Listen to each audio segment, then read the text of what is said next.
जन्मस्तेन भंगादिलीले विनतविदितभूतौरागरक्षैकतीर्थे विधिरतिरितीर्थे ब्रह्मणि श्रीनिवासे भवतु मम परस्मिन् श्रीमुखी भक्तिरूपा विज्ञापनं विहितमच्युतमामकेनं अङ्गीकुरुष्य यतिराजदयाम्बुरासे अग्नोयमात्मनडे सुभद्रस्य तस्मादनन्यचरणो भवतीति नत्वा சுவாமி எம்பெருமானார் பிரம்மசூத்திரத்துக்கு ஸ்ரீபாஷ்யம் என்கிற வியாக்கியானத்தை அனுகிரகித்தார்.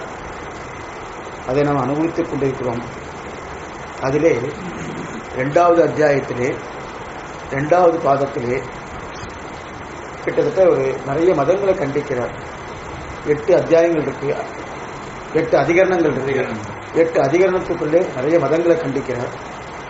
அதிலே வைசேஷிக நெய்யாயகன் அதனுடைய அனுபவத்தை பார்த்துருக்கோம். அவனுடைய மதம் என்னன்னா, ஜெகத்காரணத்துவம் பகவானுக்கு உண்டு, அவன் நிமித்தம் மட்டுமே, உபாதானம் கிடையாதுன்னு அவருடைய நிலை. அது மட்டும் இல்லை, பாஷான கல்பம் போல இருப்பதுதான் மோட்சம்.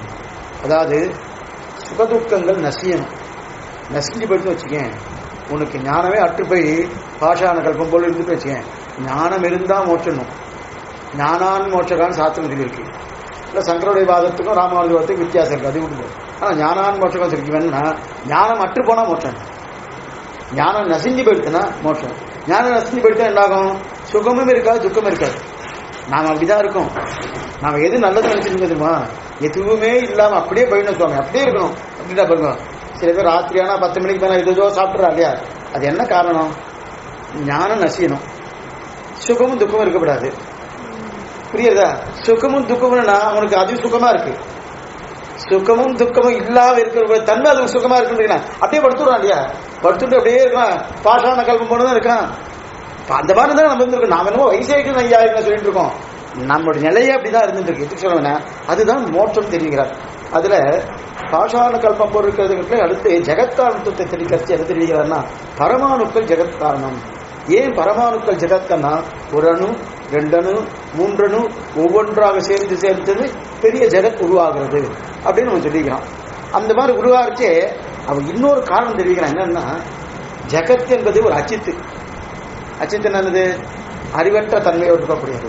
அறிவற்ற தன்மையோடு இருக்கக்கூடிய இந்த வஸ்துவை அறிவான பரமாத்மா அவர் சிருஷ்டித்தார்னு சொன்னா, அப்ப காரணத்துல என்ன இருக்கும்? அதான காரியத்துல வரும். காரணம் எது? பரபிரம்மம். காரியம் எது? ஜெகத்து. அப்ப காரணத்துல பரபிரம்மமானது எல்லா ஞானங்களோடு கூடியிருக்கான். அகிலேய பிரச்சனையும் சமஸ்த கல்யாண குணாத்மகன் சாஸ்திரம் இருக்கு. அப்படி இருக்க அத்தனை ஞானம் இருக்கச்சு, இந்த ஜெகத்து ஞானமே இல்லாம இருக்கு. எப்ப ஞானம் இல்லாம இருக்கோ அப்ப இந்த ஜெகத்து காரணம் பகவான் இல்லை, ஈஸ்வரன் இல்லை. அப்ப யார் காரணம்? பரமாணுக்கும் ஜெகத் காரணம். அவன் வேணா நிமித்த காரணமா ஆக்கலாம். நிமித்த காரணம் என்னது? குயவன் ஸ்தானத்துல வேணா பரபிரம்மத்தை வச்சுக்கலாம். ஆனா உபாதானம் என்றது என்னது? ரா மெட்டீரியல், மண். ஒரு குடம் பண்ணணும்னாலே 3 காரணங்கள் தேவை. நிமித்த காரணம், உபாதான காரணம், சககாரி காரணம். நிமித்த காரணம் குயவன் குடத்தை பண்றதுக்கு. உபாதான காரணம் எது? மண்ணு. சககாரி காரணம் எது? தண்டு தடி சக்கரம்லாம் இருக்கு இல்லையா? இதெல்லாம் சககாரி காரணம் இல்லையா? அந்த மாதிரி பகவான் வேணா நிமித்த காரணமா இருக்கலாம், அதோட நிச்சயிக்கலாம். இதுல உபாதானம் பகவான் கிடையாது. நமக்கு கேட்கறது என்னதான் இருக்கும்? வாஸ்து தான் சுவாமி. குடத்தை வச்சுண்டு மண்ணை வச்சுண்டு குடம் பண்ணனால அந்த குயவனே நானே குடமாக போற சொல்லுவானா? சொல்ல மாட்டேனே. நான் மண்ணை வைத்துக் கொண்டு குடமாக்க போகிறேன். அப்ப மண்ணை வைத்துக் கொண்டா உபாதான காரணம் மண் ஆயிடுறது, நிமித்த காரணம் குயவன் ஆயிடுறது. இதைதான் வஞ்சிக்கிறான். நிமித்த காரணம் பரபிரம்மமா இருக்கட்டும், உபாதான காரணம் பரமாணுக்கள் தான் தெரிகிறது. அதுதான் கடந்த உபன்யாசத்துல பார்த்தோம். ஆச்சரியமா தெரிகிறது. பரமாணுக்களுக்கு உபாதான காரணம் இருக்க முடியாது. எதனாலன்னா, இப்ப ஒரு அணு மற்றொரு அணு சேர்றதுனால 2 அணுக்கள் சேரணும்னால அதுல என்ன வருதுன்னா, சேர்க்கக்கூடிய பாகங்கள் இருக்கணும். ஒவ்வொரு வஸ்துக்கும் 6 பாகங்கள் உண்டு.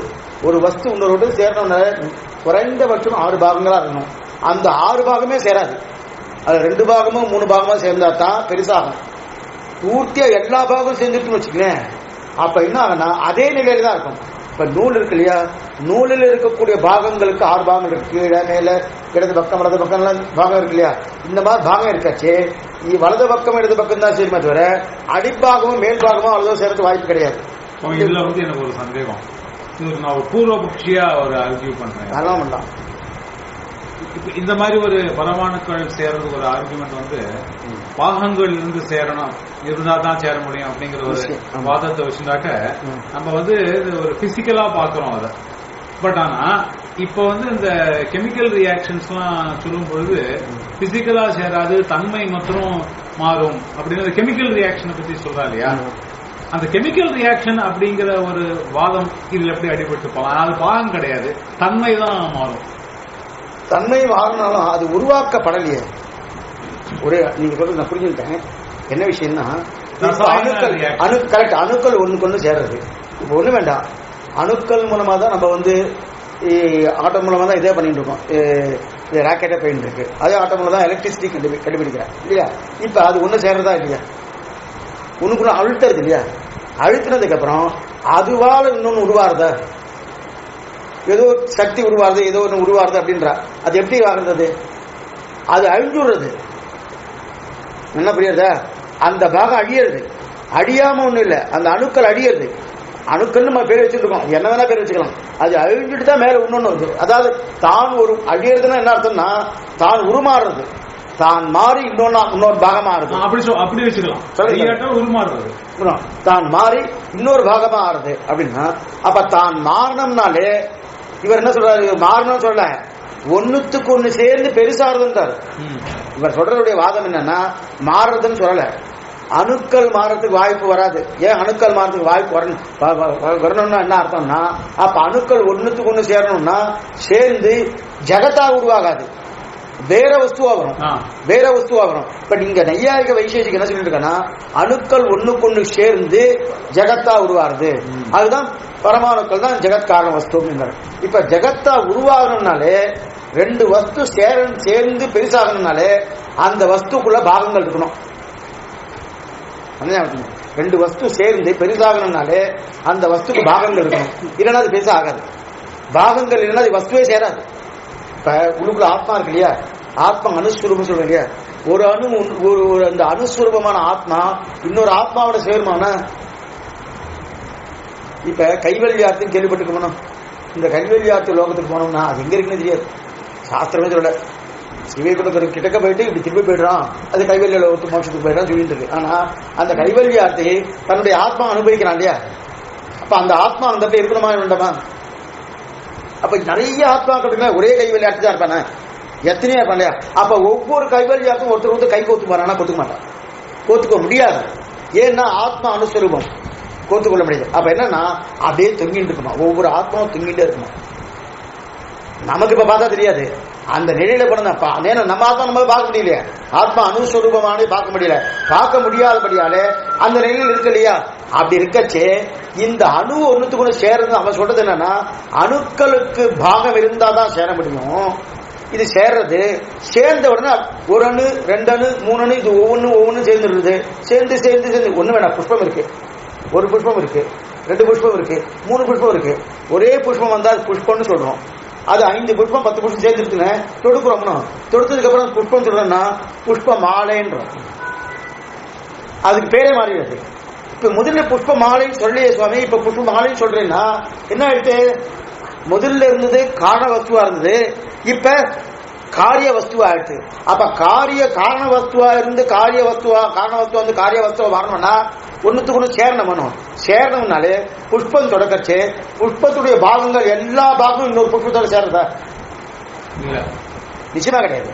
சேர்ந்துட்டு வச்சுக்கேன், எல்லா பாகமும் சேர்ந்துட்டுனா அந்த புஷ்பம் மாலையா வராது, ஒரே புஷ்பமா தான் இருக்கும். இதத்தான் ஐக்கியம்ன்றா, ஒரே புஷ்பமா தான் இருக்கும், சேரவே செய்யுது. சயின்டிபிக்கா நிரூபிச்சிருக்கா. அந்த எல்லா பாகமும் சேர்ந்துனாலே ஒரே ஒண்ணு வேணாம், நூல்ல இருக்கக்கூடிய பாகங்கள் எல்லாம் சேர்ந்துருக்கேன், அது நூலாதான் இருக்க, வேட்டியா வராது, வேட்டியா வராது. இவன் என்ன சொல்றான்னா ஒண்ணுத்துக்கு ஒண்ணு சேருகிறப்ப உங்க கேள்வி என்னன்னா இந்த மாதிரி சேர்ந்து அது வந்துட்டா என்ன அப்படின்னு நீங்க கேட்கிறாரு. அவன் சொல்றது என்னன்னா பிரம்ம ஜெகத் உருவாடுதுன்றா, இன்னொரு வஸ்து ஒரு இடத்துல பத்தி இங்க கேள்வியே கிடையாது. ஏன்னா அனுபவித்துக் கொண்டு நிறைய வஸ்துக்கள் வருது, அதை பத்தி ஜெகத்தை அனுபவித்துக் கொண்டு ஜெகத் உருவாக்க முடியுமா? சயின்டிபிக்கா உருவாக்க முடியாது.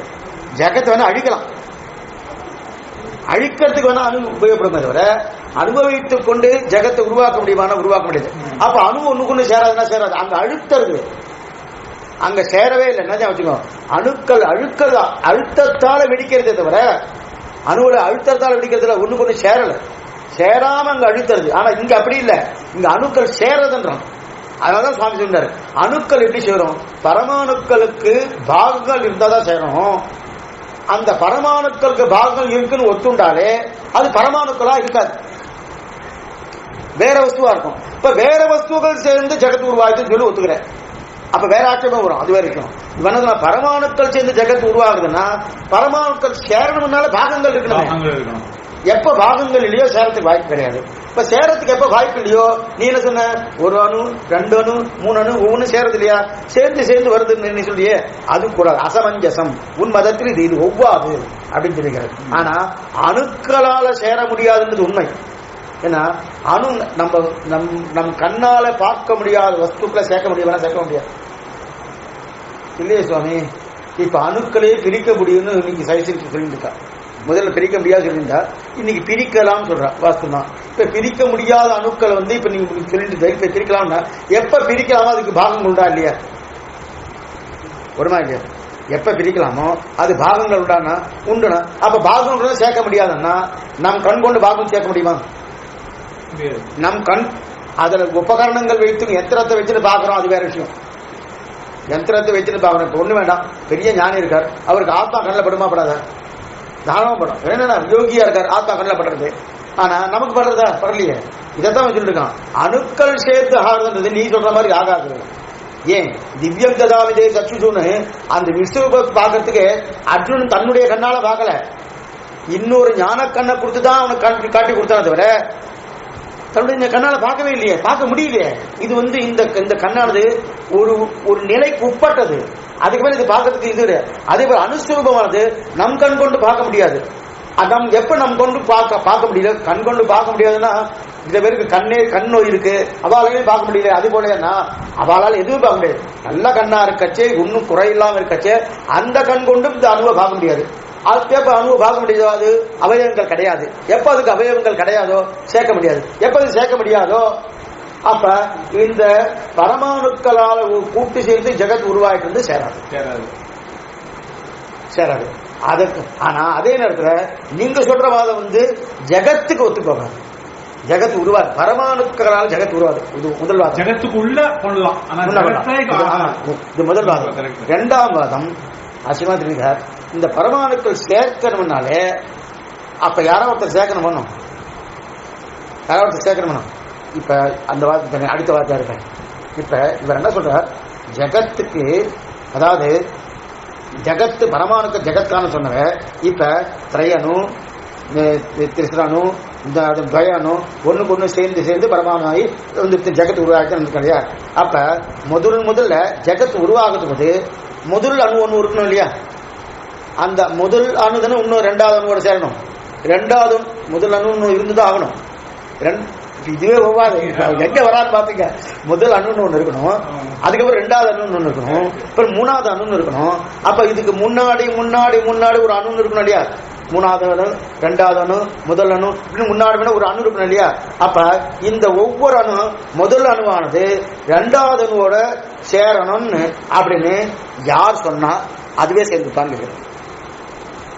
முதல் அணு இருக்குது, 2வது அணு இருக்கு, முதல் அவங்க அணு இருக்கு இல்லையா?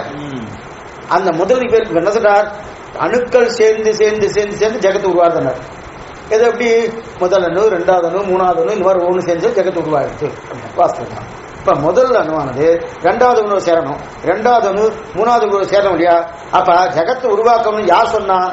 முதல் ஒன்று சேர்ந்து 2வது ஒன்று சேர்ந்து 3வது சேர்ந்து ஜெகத்து உருவாக்கணும் யார் சொன்னா? அது தானாக சேர்ந்துட்டுதான்னா அப்ப யாராவது 2 பேர் சேர்த்து வச்சார்களா அப்படின்னா எப்படி முதல்ல ஆரம்பிச்ச சுவாமின்னு கேட்க அதற்கு அவருக்கு என்ன சொல்லிக்கிறார் தெரியுமா? ஒரு அணு இருக்கு, இன்னொரு அணு அவனே சொல்லிட்டான், அணு அச்சித்தான். அதுக்கு ஞானம் கிடையாது. அதுவே சேர்த்துக்கு வாய்ப்பு கிடையாது. அப்ப யாராவது சேர்த்துதானே ஆகணும், யாராவது சேர்த்துதானே ஆகணும். யாராவது சேர்க்கணும்னா குறுக்க யாரா இருக்கணும் இல்லையா? ஏதோ ஒன்று, அது எந்த வஸ்துவெல்லாம் இருக்கணும். யாராவது சேர்த்தாலும் அதுவா சேர்ந்துட்டான்னு கேட்டான். அதுவா சேர்த்து வாய்ப்பு இல்லையே. ஏன்னா அது அச்சித்து. அவனுக்கு ஞானம் இருக்குன்னு ஒத்துட்டாலும் இந்த வம்பு இல்லை. அவன் அச்சித்தை கொண்டுதான் இந்த அச்சித்தான இந்த ஜெகத்து உருவாருதுன்னா ரொம்ப நல்ல வாதம். ஆனா பின்னாடி என்ன வரப்படுறது மறந்துட்டோம். சில பேர்ல வாதம் பண்றச்சு தன் நிலையோட வாதம் பண்ணுவா. அந்த கிரந்தத்தோட கூட இருந்து வாதம் பண்ண வச்சுக்கேன், பின்னாடி இதெல்லாம் இருக்கு, அதுக்கு இது முரண்பாடா இருக்குன்னு பார்க்கணுமா? பாக்குறது இல்ல.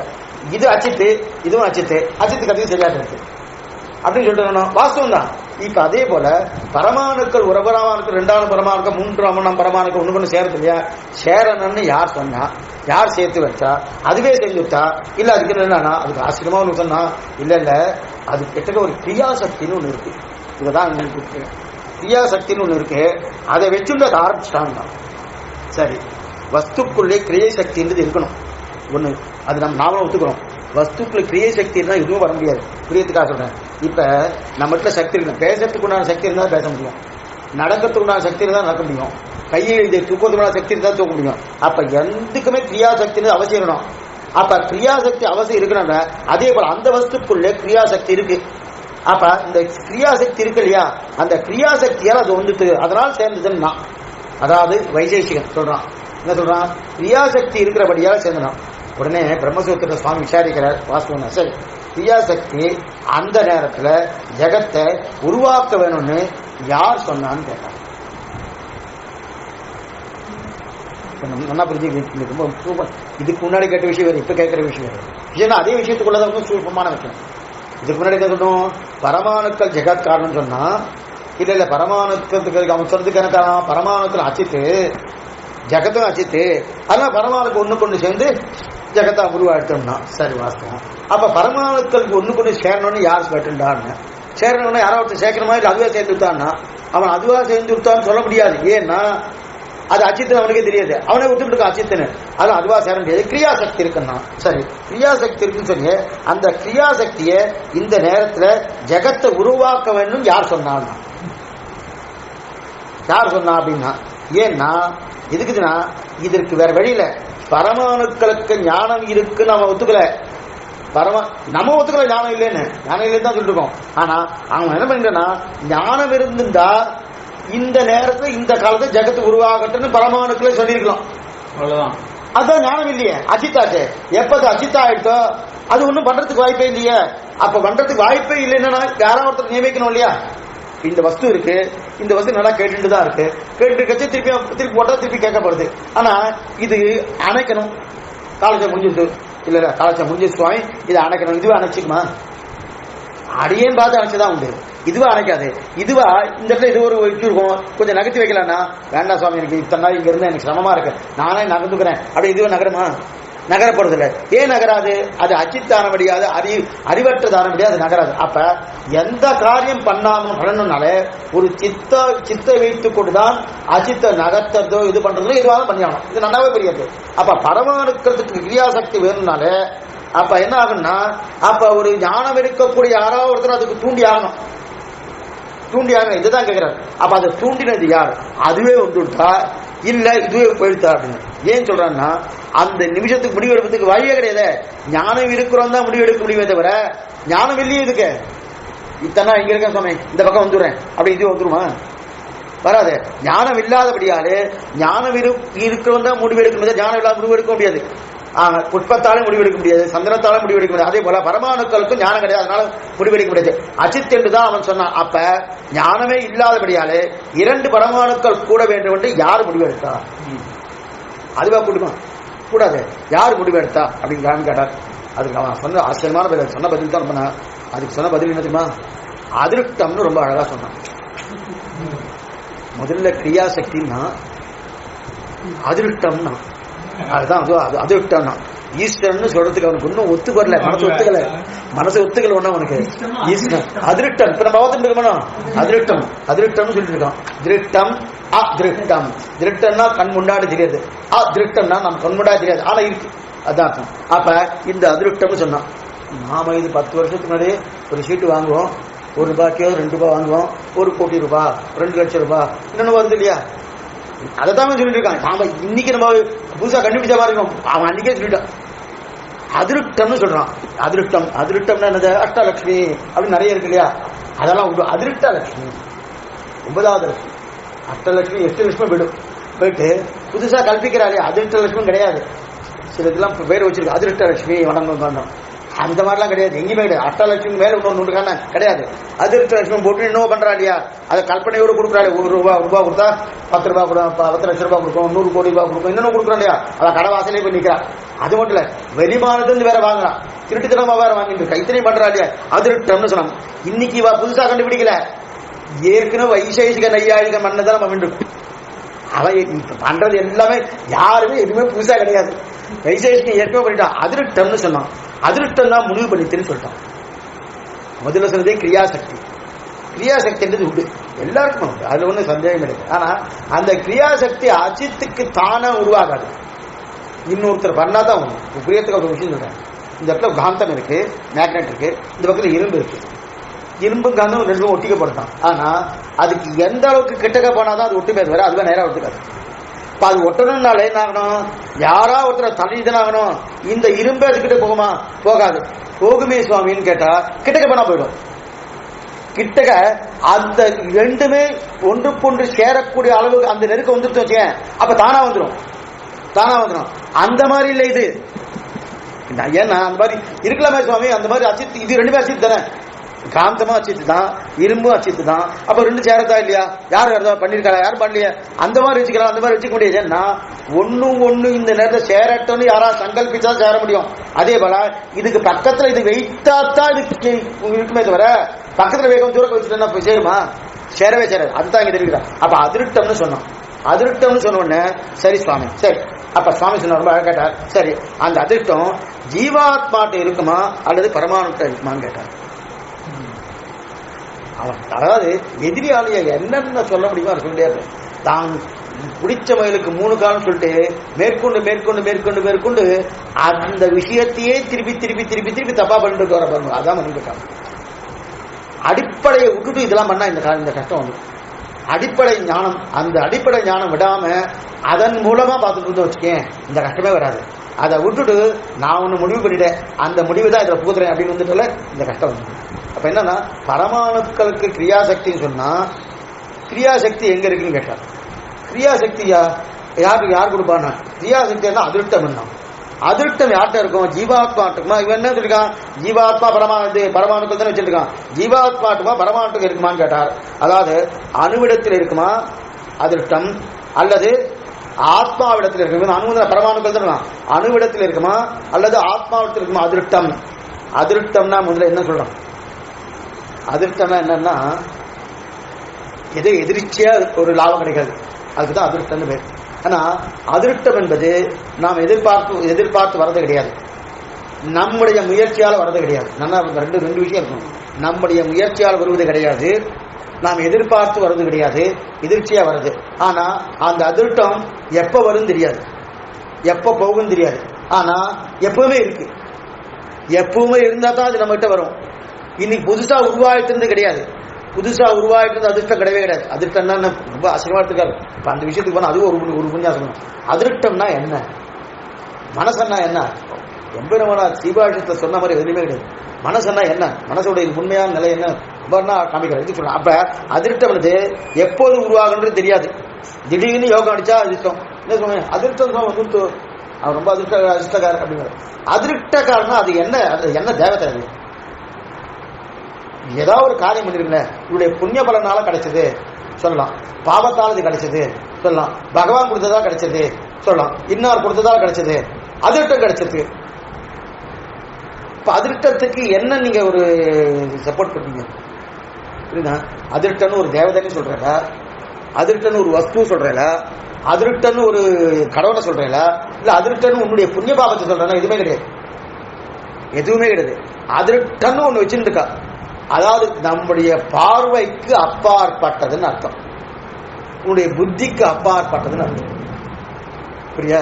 புத்திக்கு அப்பாற்பட்டது புரியத்துக்காக சொல்றேன். இது எது போறோம்னா ராதே கிருஷ்ணா ராதே கிருஷ்ணான்னு சொல்றோம் இல்லையா? அதுவும் இந்த தெற்கு வடக்கு பக்கம் போனேன்னா எங்க போனாலும் அவெல்லாம் மணி அடிக்க மாட்டான். சைக்கிளில் போயிட்டு இருந்தா எல்லாம் போயிட்டு இருந்தா ராதே கிருஷ்ணா ராதே கிருஷ்ணா சொல்லுவா. கிருஷ்ணான்றது தெரியாது. நீங்க பாகவதத்திலேயோ எந்த புராணத்தை எடுத்து பார்த்தோன்னா ராதேன்னு ஒரு கேரக்டர் இருக்கான்னா தெரியல, கிடையவே கிடையாது, எங்கேயுமே கிடையாது. ஆனா ராதே கிருஷ்ணா ராதே கிருஷ்ணா ராதே கிருஷ்ணா சொல்லுவோம், பிரபலமா இருக்கு. உலகம் முழுவதும் ரொம்ப ராதாகிருஷ்ணன் அப்படின்றான். அது ருக்மணி இருக்கு, சத்யபாமா இருக்கு, நப்பினை இருக்கு, அதெல்லாம் இருக்கு. நப்பினை விட பூர்ணமா நம்ம இந்த தமிழ்நாடு இருக்கோம். வடக்கு பக்கம் நப்பினை கிடையாது. நப்பினை ஏன் புராணத்துக்கு நப்பின்னு பேர் கிடையாது. ஆண்டாள் சொல்லிட்டு நப்பினங்கா திருவேத்து வீடாளான்னு சொல்லியிருக்கார். இருக்கட்டும், இருக்கச்சே ருக்மணி பிராட்டி இருக்கா, அதே சத்யபாமா இருக்கா, அவெல்லாம் இருக்கா. ஆனா ராதே ராதே ராதே ராதே பிரபலமா இருக்கு. அப்படி யாரு? அது ஒரு கற்பனை பக்தி. கற்பனை பக்தின்னு என்ன அர்த்தம்னா பகவான் கண்ணனுக்கு உண்டான பக்தி. அந்த பக்தியையே ராதைன்னு ஒரு பேரை கொடுத்துருக்காங்க, மற்றது கிடையாது. கிருஷ்ண கிருஷ்ண கிருஷ்ணா தத்துவம் பார்த்தோம் இல்லையா? கிருஷ்ண பக்தி வேற இல்ல, நம்மாழ் வேற இல்ல.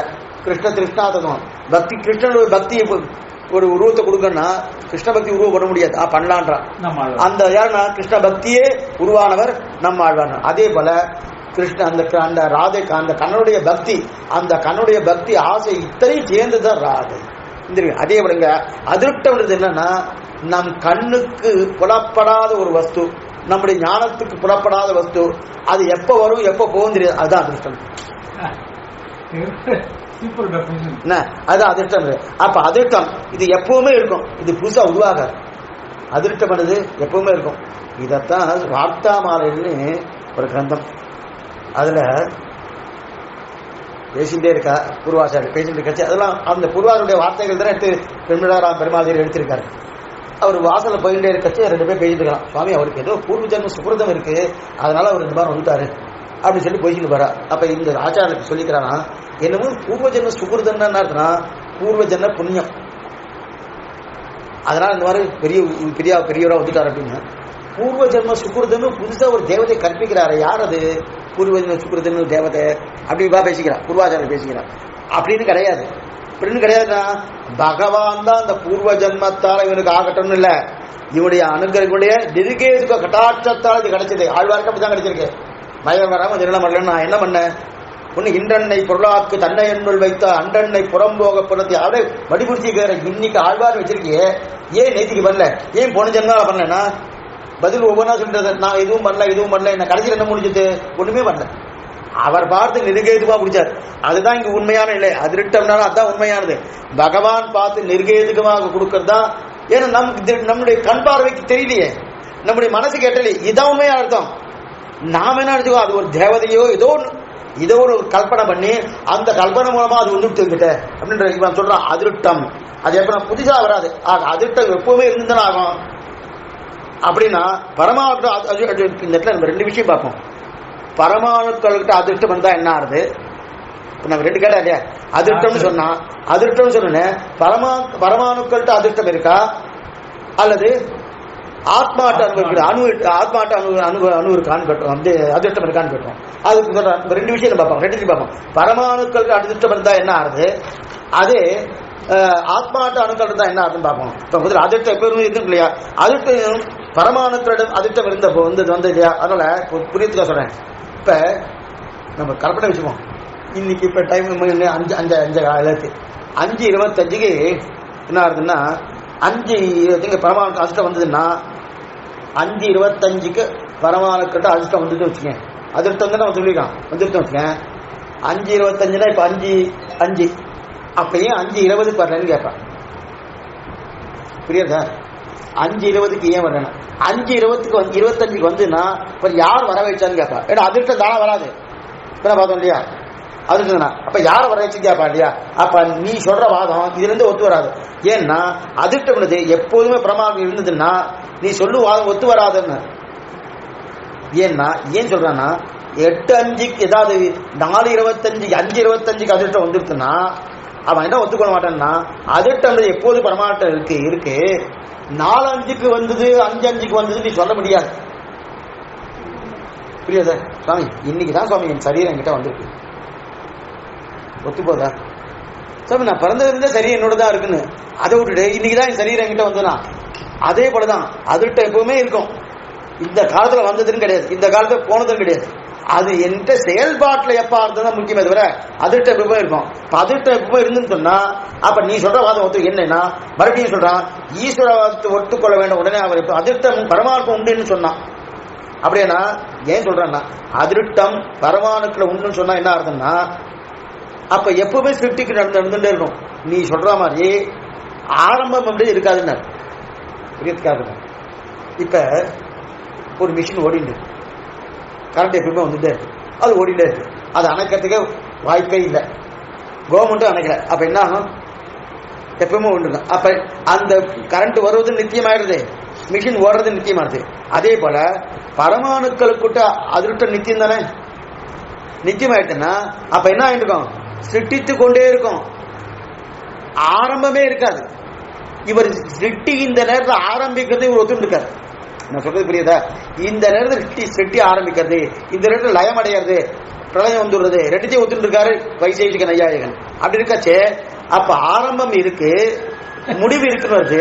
அப்ப ஆரம்பம் இருக்கு முடிவு இருக்குன்னு வந்துடுறதுனால என்ன ஆகுது, அப்ப ரெண்டுமே வந்துடுறதுனால உனக்கு இந்த அதிருஷ்டமானது இந்த பரமாணுக்கள் கிட்ட எப்பவுமே இருந்துட்டுனா எப்பவுமே சிருஷ்டிட்டே இருக்க போறது. அப்ப ஆரம்பமே இருக்காது, முடிவே இருக்காது. அதனால நீ சொல்ற வாதம் சரியா வரலையே. நீ என்ன சொன்ன, ஒரு காலம் சிருஷ்டி தொடங்குறது சொல்லிட்டு இப்ப நீ இப்ப இப்ப வந்துட்டே இருக்கு வந்துட்டே இருக்கு வந்துட்டே இருக்கு வந்துட்டே இருக்கு வந்துட்டே இருக்குன்னு சொல்ல முடியாது. என் ஆரம்பம் ஒருத்திட்டு இருக்கேன், உடனே அவன் முடிச்சுட்டான். நீ மட்டும் சொல்லலாமா ஆரம்பம் உண்டுன்னு? பரமாத்மா நித்தியமா இல்லையா? பரமாத்மா நித்தியம் என்ன? அதே போல இது நித்தியம் தானே. அது எப்ப பரமாத்மா இது நித்தியமாயி இது ஆரம்பிக்காம இது ஆரம்பிச்சுட்டே இருக்கும், எப்பவும் பண்ணிட்டே இருக்கோ சிருஷ்டி காலத்தை, அதே போல பரமாத்மா நித்தியமானாலும் அவரும் எப்ப பண்ணிட்டே இருப்பேன் நான் சொல்றேன் அப்படின்னா இல்ல, நீ சொல்ல முடியாதுன்னா. ஏன்னா பரமாத்மா நித்தியமா இருந்தாலும் ஈஸ்வரவாதத்துல இந்த கட்டம் இல்லை. ஏன்னா பெருமாள் சங்கல்பிச்சு இப்பதான் சிருஷ்டின்னு அவன் சொல்றான், அவனுக்கு ஞானம் இருக்கு, இதுக்கு ஞானம் இல்லையே, புரியுதா? அவன் சங்கல்பிச்சுட்டு இப்பதான் சிருஷ்டி இப்பதான் லயம் அப்படின்னு அவன் சொல்லிருக்கான், இப்பதான் ரட்சிக்க போற அப்படின்னு சொல்றான். இதுக்கு அது இல்லையே. அதனால உன் பிரகாரம் உன்னுடைய வார்த்தை இங்க கொண்டு வராது சொல்றாரு. உன்னுடைய வார்த்தை இங்க கொண்டு வரேன்னா ஆனா பரமாணுக்களுக்கு சங்கல்பிக்கவே முடியாது. ஏன்னா அது அசித்தாச்சே, சங்கல்பிக்க முடியாது. அப்படியானா எப்படி சங்கல்பித்து இருந்தானா அதிர்ஷ்டம் பண்ணா, அதிர்ஷ்டம் எப்பவுமே இருந்தாகணுமே. இப்பதான் வந்ததுன்னு சொன்னா இப்ப ஈஸ்வரன் தேவைப்படும், அதிர்ஷ்டம் இப்பதான் வந்தது அப்படின்னா இப்ப யார் கொடுத்தான்னு கேட்பான். ஏன்னா பரமாணுக்கள் தானே எடுத்துன்னு சொல்ல முடியாது, பரமாணுக்களுக்கு ஞானம் இல்லை, யாரோ ஒருத்தர் கொடுக்கணும், யாரோ ஒருத்தர் கொடுக்கணும். அது பகவான் தான் கொடுக்க, யாரோ ஒருத்தர் வஸ்து ஒத்துக்கணும். எப்போ இன்னொரு வஸ்து ஒத்துண்டாச்சுனாலே பரமாணுக்கு உபாதான காரணம் வரைவராது. அதனால அப்ப ஈஸ்வரன் ஒத்துண்டாகணும் தேவைப்படும். அதனால அதிர்ஷ்டம் பரமாணத்தில் எப்போதுமே இருந்தால் சிருஷ்டி எப்போதும் நடந்து கொண்டு இருக்க வேணும் தவிர இப்பதான் நடந்து சொல்றதுக்கு வாய்ப்பு. அதனால் பரமாணு இடத்துல அதிர்ஷ்டம் எப்போதும் இருந்தால் சிருஷ்டிக்கு உற்பத்தி காரணமாக முடியாது. இதை தவிர்த்தான். இந்த தவிர்த்து உடனே முடிச்சுட்டான். என்ன பண்ணா முடிச்சுட்டு சரி வாஸ்தவம் தான் இந்த கட்டம் இருக்கா, உடனே இல்ல அதிர்ஷ்டம் ஆத்மாவத்தில் இருக்குன்னு வச்சுட்டான். அதிர்ஷ்டம் ஆத்மாவத்தில் இருக்குன்னு வச்சுக்கிட்டான். இந்த அதிர்ஷ்டம் ஆத்மாவத்தில் குழந்தை எல்லாம் இருக்கல்ல, பலபத்தை எழுதிட்டு பலகளை எழுதிட்டே இருக்கு. இப்ப அந்த காலத்தில் அடிச்சுட்டு, இப்பெல்லாம் ஸ்லேட்டு கிடையாது, பல்பெல்லாம் கிடையாது, எழுதிட்டு இருக்கு. திடீர்னு நேரத்தில் திருப்பி அழிச்சிடும், திருப்பி இன்னொன்று எழுதும், திருப்பி அழிச்சிடும், திருப்பி இன்னொன்று எழுதும். அந்த மாதிரி என்ன பண்றான், முதல்ல பரமாணுக்களுக்கு அதிர்ஷ்டம் இருக்குதுன்னு சொன்னா அது இந்த தப்பெல்லாம் சொன்ன உடனே சரி சரி ஆத்மாவத்தில் இருக்கலாமே, ஆத்மாவத்தில் சொன்னான். ஆத்மாவத்தில் அதிர்ஷ்டம் இருந்தால் அப்படின்னா அப்ப கிரியாசக்தி வருமுன்னு ஆத்மாவுக்கு ஞானம் உண்டு, பரமாணுக்கள் தான் ஞானம் கிடையாது, ஆத்மாவுக்கு ஞானம் உண்டு. அப்ப கிரியாசக்தி வரும், அதிர்ஷ்டம் இருந்தால் தான் கிரியாசக்தி பார்த்தோம் இல்லையா? அப்ப ஆத்மாவுக்கு தானே கிரியாசக்தி வரும். கிரியாசக்தி யாருக்கு உள்ளதோ அவ தானே ஜெகத் காரணம். அப்ப பரமாணுக்கள் ஜெகத் காரணம் இல்லைன்னு ஒத்துக்கிறியான்னு கேட்டார். என்ன சொல்றாரு, முதல்ல பரமாணுக்கள் ஜெகத் காரணம் சொல்லி இந்த அதிர்ஷ்டத்தை பரமாணுக்கள் ஏற்றினார். ஏற்றணும்னு இல்ல இல்ல அது வாதம் வராது, எப்பவுமே சிருஷ்டி நடந்து கொண்டே இருக்கும்னு சொன்னோம். சொன்னோம்னா என்ன பண்ண மாற்றிட்டார். இல்ல இல்ல ஆத்மாட்ட இது பரமாணுக்கிட்ட வேண்டாம், அதிர்ஷ்டம் அதிர்ஷ்டத்தை கொண்டு வந்து எதை சேர்க்கிறாரு ஆத்மாட்ட ஞானம் இருக்கு.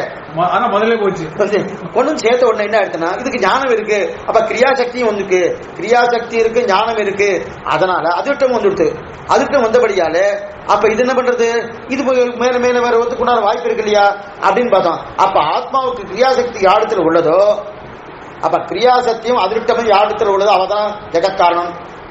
ஆமாண்ணா, அப்ப நீ உன்னுடைய நிலை பக்கம் பரமாணுக்கள் ஜெகத்காரணம் இல்லையே, ஆத்மா தானே கிடைச்சிருக்கு.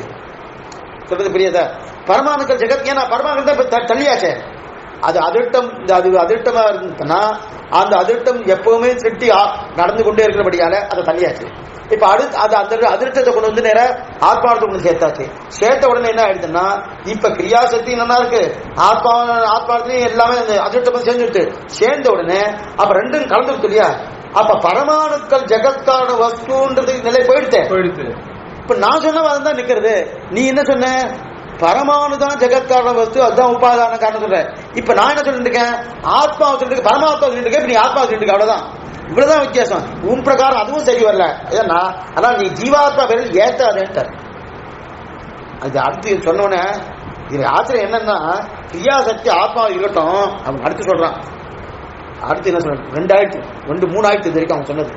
முதல்ல கிரியாசக்தின்னா, அடுத்து அதிருஷ்டம்னு சொன்னான். அந்த அதிருஷ்டத்தை கொண்டு முதல்ல பரமாணுக்களை சேர்த்தான், ஒத்து வரல. அடுத்து ஆத்மாவை சேர்த்தான், ஒத்து வரல. இப்ப என்ன பண்ணா, இருக்கட்டும் சுவாமி, இந்த கிரியாசக்தி ஆத்மா இருக்கட்டுமே, அந்த ஆத்மாவின் சேர்க்கையால கிரியாசக்தி பரமாணுக்கு வந்து அது உற்பத்தி பண்ணா என்ன சொன்னான்? ஆத்மாவின் சேர்க்கையாலே இப்போ இந்த பரமாணுக்கள் ஜெகத்கார வஸ்துன்னு விடுறதுக்கு வாய்ப்பே இல்லை. பிடிச்ச முயலுக்கு 3 கால் சொல்ற பாருங்க. நான் தப்பு பண்ணாலும் அந்த தப்பு தான் சரி சரி சரி வாதம் பண்றதுக்காக என்ன பண்ணா, அந்த ஆத்மாவில் ஆத்மாவின் சேர்க்கையால் கிரியாசக்தி பரமாணுக்கு வந்து அது உற்பத்தி பண்ண சொன்னா என்னன்னா, அது ரொம்ப கஷ்டம். ஆத்மாவுடைய கிரியாசக்தியாலே பரமாணுக்களுக்கு வந்து ஆத்மாவு ஞானம் இருக்கு. அந்த ஆத்மா ஞானத்தால பரமாணுக்கள்னா ஆட்டம், அணு, அந்த அணு கொடுத்து அதன் மூலமா சிருஷ்டி நடக்கிறது அப்படின்னு சொன்னா என்னன்னா, வாஸ்தவ நீ சொல்றது நல்லதான் இருக்கு, ஆனா அது முடியாதுன்றாங்க. ஏன்னா ஒவ்வொரு ஆத்மா வெவ்வேறா இருக்கா. ஒவ்வொரு ஆத்மா சுமாரா எல்லாத்தும் ஒரே ஆத்மா கிடையாது. உங்க ஆத்மா வேறே, அண்டிய ஆத்மா, இவர் ஆத்மா வேற.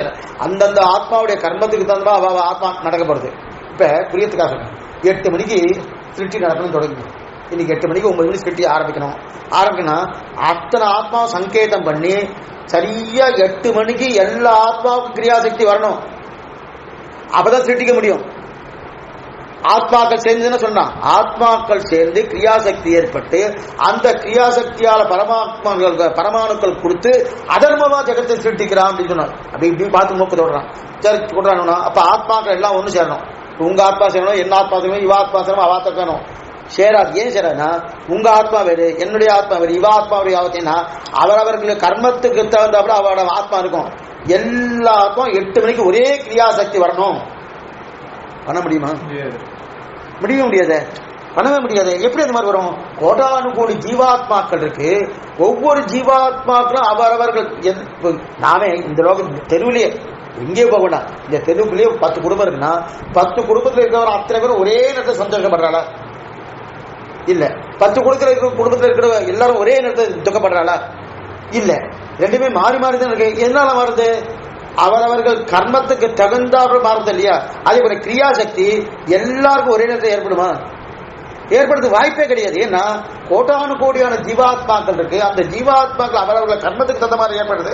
அது மாதிரி ஏற்படுறதுனால அது சேர்றதுக்கு வாய்ப்பே இல்லைன்னா உடனே அவன் முடிச்சுட்டான். அப்ப நீ மாத்திரம் நீ பகவான் சொல்ற அவர் மட்டும் எப்படி பண்ண முடியும்னா, அவர் ஒருத்தர் தானே, அவர் தான் மட்டும்தான் சங்கல்பம் பண்றார், மற்றவன் யாரும் கிடையாது. அவர் தான் மட்டும்தான் சங்கல்பம் பண்றார். இன்னொருத்தர் இருந்தா பரவாயில்லையே. அவன் திருப்பி கேட்கறான், இப்ப ஆத்மாக்கள் முடியாது கிரியாசக்தி, ஆத்மாவுக்கு ஞானம் இருக்கு. நம்ம ஆத்மாவில் பண்ண முடியாதுன்னு சொல்ல முடியாது. ஆத்மாவுக்கு ஞானம் இருக்கு. ஞானம் இருக்கிறபடியா, ஏன்னா இந்த ஜீவ ஆத்மாவுக்கு சிருஷ்டிக்கக்கூடிய சாமர்த்தியம் உண்டுன்னு நம்ம பார்த்துட்டு இருக்கோம். முக்தாத்மா ஆயத்தனா அவ்வளவு ஞானம் இருக்கச்சே இதால அது பண்ண முடியாதுன்னு சொல்ல முடியாது. ஆனா எப்ப பண்ண முடியும் சொன்ன ஒண்ணு வந்துட்டோ அப்ப பண்ணித்தானே ஆகணும். பண்ணி ஆகணும் அத்தனை ஆத்மாக்களுக்கும் கிரியாசக்தி ஒரே நேரத்தில் ஏற்படணும். அப்ப ஒரே நேரத்தில் ஏற்படணும்னாலே ஆத்மாக்களும் கர்மங்கள் ஒரே நிலையா இருக்கணும். பிரியத்துக்காக சொல்றேன். ஒருத்தர் ஜாதகம் போடுறார், இந்த நாள் இந்த தேதி இந்த நேரத்தில் பிறந்திருக்கார் அப்படின்னு உலகத்தை கொடுத்துட்டு 7 பேர் பிறக்கிறார். ஒரே காலம் ஒரே நேரம் ஒரே இதில் பிறக்கிறாரா இல்லையா? நிறைய இடத்துல பிறக்கிறார். இப்ப அவளுக்கு ஜாதகம்லாம் ஒன்னா தானே இருக்கும். மாறுபாடு ஏற்படுமா? நிச்சயமா 8-5க்கு ஒரு குழந்தை பிறந்திருக்கு இந்த ஊர்ல. அதே பக்கத்து தெருல இன்னொரு பக்கத்து ஊர்ல 8-5க்கு பிறந்திருக்கு. அது இன்னொரு ஊர்ல 8-5க்கு பிறந்திருக்கு. அதே நேரம் பிறந்திருக்கு. இப்ப ஜாதகம் கணிச்சாச்சு. ஜாதகம் கணிச்ச உடனே அந்த ஜாதகம் கணிச்ச பிரகாரம் இவருக்கு ஆயுசு இது, இவருக்கு இப்ப கல்யாணம், இவருக்கு இப்ப இது சொல்றோமா இல்லையா?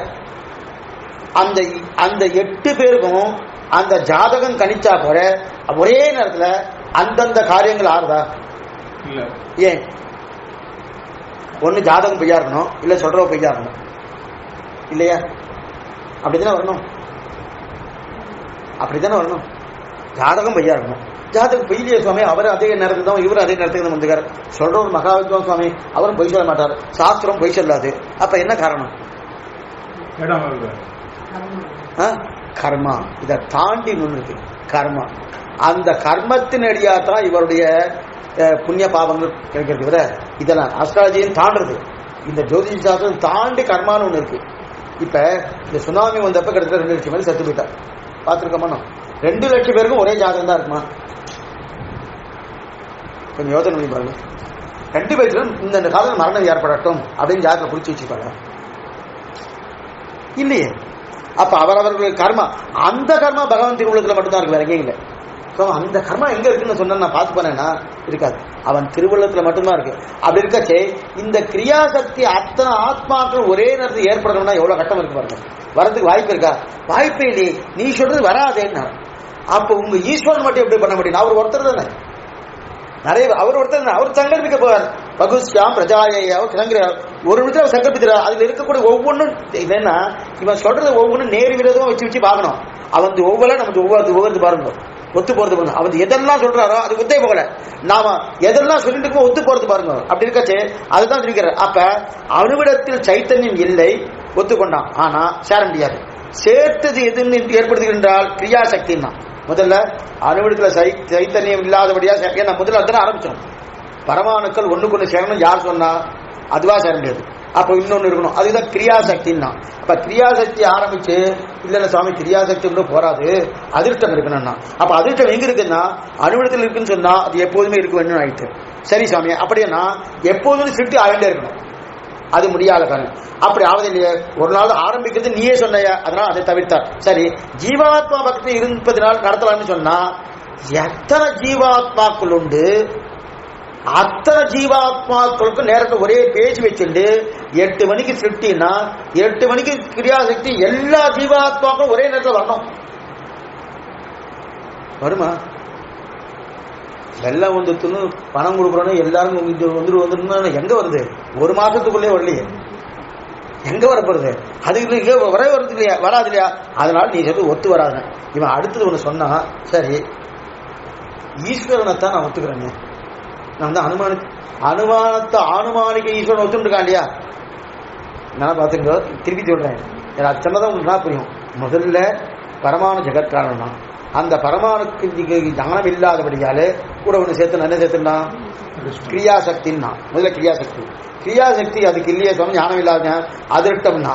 அந்த அதிருஷ்டத்தை கொண்டு வந்து அங்க சேர்க்க முடியாது, அதுக்கு ஞானம் இல்லாதே ஆத்மாவோட சேர்த்தான். ஆத்மாவோட சேர்த்தாலும் என்ன கட்டம் வருது? இந்த கட்டம் வருது. ஆத்மாக்கள் சங்கேதம் பண்ணி அது சிருஷ்டிக்கிறதுக்கு எல்லா ஆத்மா சேர முடியாது அப்படின்னு வந்துட்டு. அப்படி வந்துட்டு உடனே இப்ப ஒண்ணு சொல்றான், இப்ப ஆத்மாவால முடியலையணும், சங்கேதம் பண்ண முடியாதனும். உடனே சொன்னா ஈஸ்வரன் இருக்கான் இல்லையா, அதான் நம்ம கிட்ட வரோம். பகவான் இருக்கா இல்லையா, அந்த பகவான் அந்த ஈஸ்வரன் தூண்டப்பட்டு ஜீவாத்மாக்கள் எல்லாரும் சேர்ந்து பகவானாலே தூண்டப்பட்டு ஜீவாத்மாக்கள் எல்லாருக்கும் ஒரே நேரத்தில் கிரியாசக்தி ஏற்பட்டு தூண்டப்பட்டு அந்த கிரியாசக்தியால பரமாணுக்கள் ஜெகத்காரணம் சொன்னா என்ன? அப்போ அதை விடல, பரமாணுக்கள் தான் ஜெகத்காரணம். அப்ப இந்த குழந்தை எல்லாம் இருக்கா இல்லையா, ஐஸ்கிரீம் கேட்பான், என்னென்னவோ பார்த்தோம், இது வாங்கிட்டு அதை வாங்கிட்டு வந்தோம்னா எத்தனை பண்ணாலும் திருப்பி அங்கே வந்துடும். அங்கேயே அதே நிலையில வந்துட்டு இருக்கான். அது இது வரைக்கும் அங்க போயிட்டு அந்த ஈஸ்வரன் பகவான், அந்த பகவான் என்ன பண்றான், இந்த ஜீவாத்மாக்களுக்கு அதிஷ்டானம் பண்ணி எல்லாரும் கிரியாசக்தி இருந்து தூண்டப்பட்டு அது கிரியாசக்தி இருந்து அந்த கிரியாசக்தி மூலமா பரமாணுக்கள் கொடுத்து பரமாணுக்கள் ஜெகத் சிருஷ்டி பண்றதுன்னு சொன்னா என்ன? சரி, இப்பதான் நீ என் வழிக்கு வர சுவாமி சொன்ன, என் வழிக்கு வரணும். என்ன எப்படி ஒத்துக்கிறான் தெரியுமா? ஆனுமானிக்க பரமாணிக்கம். அனுமானித்து தெரிஞ்சுக்க. நம்மளாம் பரமாத்மா எப்படி ஒதுக்குறோம்? சாஸ்திரத்தின் மூலமாக. சப்தம், சப்தத்தாலையும் அதே போல பிரத்யட்சத்தாலையும் அதே போல அனுமானம் மூணு உண்டு. அதுல 3 சப்த பிரமாணம், அனுமான பிரமாணம், அடுத்து இந்த பிரமாணம். அந்த 3 பிரமாணத்துக்குள்ளே அந்த சப்தத்தால தான் பகவான் அறிய முடியும் நம்ம ஒத்துருக்கோம். அவன் சப்தத்தை ஒத்துக்கல, சப்தம் கிடையாதுன்னு தான். அனுமானிக்க அந்த சப்தமே என்னன்னா அதுவும் அனுமானத்தை தெரிஞ்சு பண்ணும். அது நேரடியாக தெரிஞ்சுக்க முடியாது, அனுமானித்து தெரிஞ்சுக்கிறான். அதே ஒரு ஈஸ்வரனையும் அனுமானத்தை தான் தெரிஞ்சுக்கிறான். அப்ப அனுமானிக்க ஈஸ்வரனா இருக்கானே, அந்த ஈஸ்வரன் அனுமானிக்க ஈஸ்வரனை என்ன பண்றான்? அவன் தூண்டப்பட்டு, ஜீவாத்மா தூண்டப்பட்டு, அப்பவும் அனுமானிக்க ஈஸ்வரன் தான், சப்தத்தால் சொல்லப்பட்ட ஈஸ்வரன் இல்ல. அனுமானிக்க ஈஸ்வரன் சப்தத்தாய் இந்த ஜீவாத்மா தூண்டப்பட்டு, இந்த ஜீவாத்மா கொண்டு இந்த கிரியாசக்தி அதிர்ஷ்டத்தை கொண்டு பரமானு கொண்டு போயிடுச்சு. ஏன்னா இவனுக்கு ஞானம் இருக்கு, கொண்டு போயிடுச்சு. அப்ப பரமானுக்கள் ஜெகத் வெற்றி பண்றது அப்படின்னு சொன்னா என்னன்னா, ஈஸ்வர சுவாமி சரி வஸ்துவம் நல்லா தான் இருக்கு, நீ இங்க போயிட்டு கடைசியில் இங்கே விட்டுட்டேன். சரி சுவாமி சரி, இதைத்தான் நான் முதலிருந்து உன்ட்ட பேசிட்டு இருக்கேனே, ஈஸ்வரன் உண்டுன்னு சொன்னேன். உண்டு நானும் ஒத்துட்டேனேன்னா, நீ அனுமானிக்க ஈஸ்வரன் ஒத்துட்டு இருக்க. அனுமானத்தால ஈஸ்வரன், வேதத்தால இல்ல, சப்தத்தால இல்ல, அனுமானிக்க ஈஸ்வரன். இப்ப ஈஸ்வரத்துல அனுகிரகத்தால் இது நடந்ததுன்னு சொன்னா சரி, ஈஸ்வரன் அனுகிரகத்தால் இது நடந்தது. ஈஸ்வரன் அனுகிரகம்னா நாம ஒத்துக்கிறோம், அவன் அனுகிரகத்தால். இப்ப இங்க என்ன வாதம் வைக்க முடியும்? ஈஸ்வரன் அனுகிரகத்தால் நடந்ததுன்னு சொன்னார். என்ன சுவாமி கேட்டார், வாஸ்தவம் தான் ஒத்துக்கிறேன். ஈஸ்வரன் அனுகிரகத்தால் நீ என்ன சொன்ன? ஜீவாத்மா கிடைச்சி ஜீவாத்மா மூலமா அச்சித்து கொண்டு போய் சேர்க்கிறோம். அது ஒத்துக்க வேண்டியதா? இப்ப இந்த வஸ்து அப்படியே ஜீவாத்மா அறிவு இருக்கிறேன், இதை எடுத்து இங்க வைக்கிறேன்னா இதுவா போகலையே அப்படின்னு தான் எடுத்து வைக்கிறேன், இது ஒத்துக்கப்பட்டிருக்கு. அதே போல பண்ணா என்னன்னு சொன்னான். வாஸ்தவம் தான். அப்ப சுவாமி கேட்கிறார், அந்த பரமாத்மா ஈஸ்வரனை எப்படி நீ ஸ்தாபித்தாயின்னு, எப்படி நீ ஸ்தாபித்தேன்னு. நான் என்ன சொல்லிட்டேன்? அனுமானிக்க ஈஸ்வரன் தான் சொல்லிட்டேன். அனுமானத்தால் ஈஸ்வரனை ஸ்தாபித்தேன் அப்படின்னார். அனுமானத்தால் ஈஸ்வரனை ஸ்தாபிக்க முடியாதுன்னு ஏற்கனவே 3வது அதிகாரத்தில் நான் சொல்லிட்டேனே உங்ககிட்ட. 3வது சொல்லியிருக்கேன். நம்ம அது அந்த விஷயத்துக்கு போகல. அதனாலதான் எதை விடணும்னு நான் அதை பார்த்து விட்டுருக்கேன். சொல்றது என்ன, இந்த சீபாஷை என்ன கஷ்டம்னா பூர்த்தியா சொல்லணும்னு சொல்லிடலாம். ஆனா நடுவில் குறுக்க ஏதாவது விட்டுதான் சீக்கிரமா முடிக்கணும் ஒண்ணு, நன்னா புரியணும் ஒண்ணு, பூர்ணமா போனா அது 10 வருஷத்துக்கு போயிடுமேன்றதுக்கு தான் நம்ம விட வேண்டியிருக்கு. இப்ப இதை விட்டுக்க பாருங்க, தேவைப்படுறது. 3வது அதிகரணத்துல அனுமானிக்க ஈஸ்வரன் கிடையாதுன்னு நிரூபிச்சுட்டு கஷ்டம். அனுமானிங்கன்னா ஈஸ்வரனை சப்தத்தால் மட்டுமே அறிய முடியுமே தவிர வேதைக சமகதிஞன் வேதத்தால் மட்டுமே அணுக முடியும், பிரத்யட்சத்தாலும் முடியாது, அனுமானத்தாலும் முடியாது. அனுமானத்தால் முடியணும்னால பிரத்யட்சம் இருந்தால் தான் அனுமானம் பண்ண முடியும். புரியாத? மலை மேல பெரிய புகை வந்துட்டே இருக்கு. உடனே ஒருத்தர் சொன்னார், மலை மேல புகை வந்துட்டு இருக்கு, அந்த புகை அங்க நெருப்பு இருக்குன்னார். நெருப்பை பார்த்தாரா? இது அனுமானம். நெருப்பை பார்க்கல, ஆனா நெருப்பை பார்க்காமலேயே புகையை வைத்துக் கொண்டு நெருப்பு இருக்குன்னு சொன்னார். இப்ப அனுமானம் நல்லா தான் இருக்கு. ஏன்னா இது இந்த அனுமானம் விரோதம்னா விரோதம் இல்லை.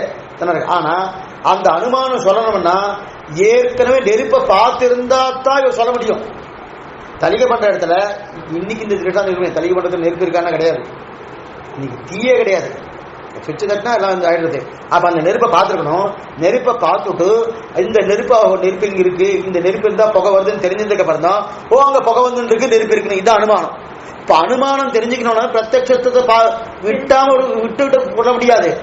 அப்ப பிரத்யட்சத்தை ஒத்துண்டாதான் அனுமானிக்க முடியும். முதல்ல அதுவே அடிபட்டு போடுது. பகவான பிரத்யட்சத்தை சேவிக்க முடியாது, சாஸ்திரமே சொல்லியிருக்கு. சப்தத்தாளமா இருக்குதான். ஊற்றமுடையாய் பெரியாய், ஊற்றமுடையாய் பெரியாய், ஏற்ற களங்கள் எதிர்பங்கி மீது மாற்றாதி பார்த்து வல்லல் பிறந்தகள் ஆற்ற படைத்தா மகைமடியாய் ஊற்றமுடையாய் பெரியாய் என்று ரொம்ப பெரியவன். எப்படி ஊற்றமுடைய வேதத்திலே சொல்லப்பட்டு வந்திருக்கிறார். அதே போல அதனால நீ சொல்றவன் அனுமானத்தில் பண்ணபடி ஈஸ்வரன் பட்சத்தை 2வது அனுமானிக ஈஸ்வரன் கிடையாது நான் இருக்குன்னு சொல்லிட்டேன். உன் பட்சம் பிரகாரம் பகவானே கிடையாது. இவன் அனுமானத்தால் ஈஸ்வரத்தை ஒத்துண்டு காரணம், உன்னுடைய பட்சத்தை பிரகாரம் ஈஸ்வரனே கிடையாது. ஏன்னா அனுமானத்தால் ஈஸ்வரன் உண்டுன்னு சொன்னா அதைத்தான் அனுமானத்தை ஈஸ்வரனே கிடையாதுன்னு ஏற்கனவே நிரூபிச்சுட்டேனே. இப்ப நிரூபித்த வர்த்தத்தை நீ இங்க சொல்ல முடியாது, நான் சொல்ல முடியாது. அவன் ஈஸ்வரனை எப்படி அனுமானிக்கிறான் தெரியுமா? அவன் அதையும் சொல்லிடு.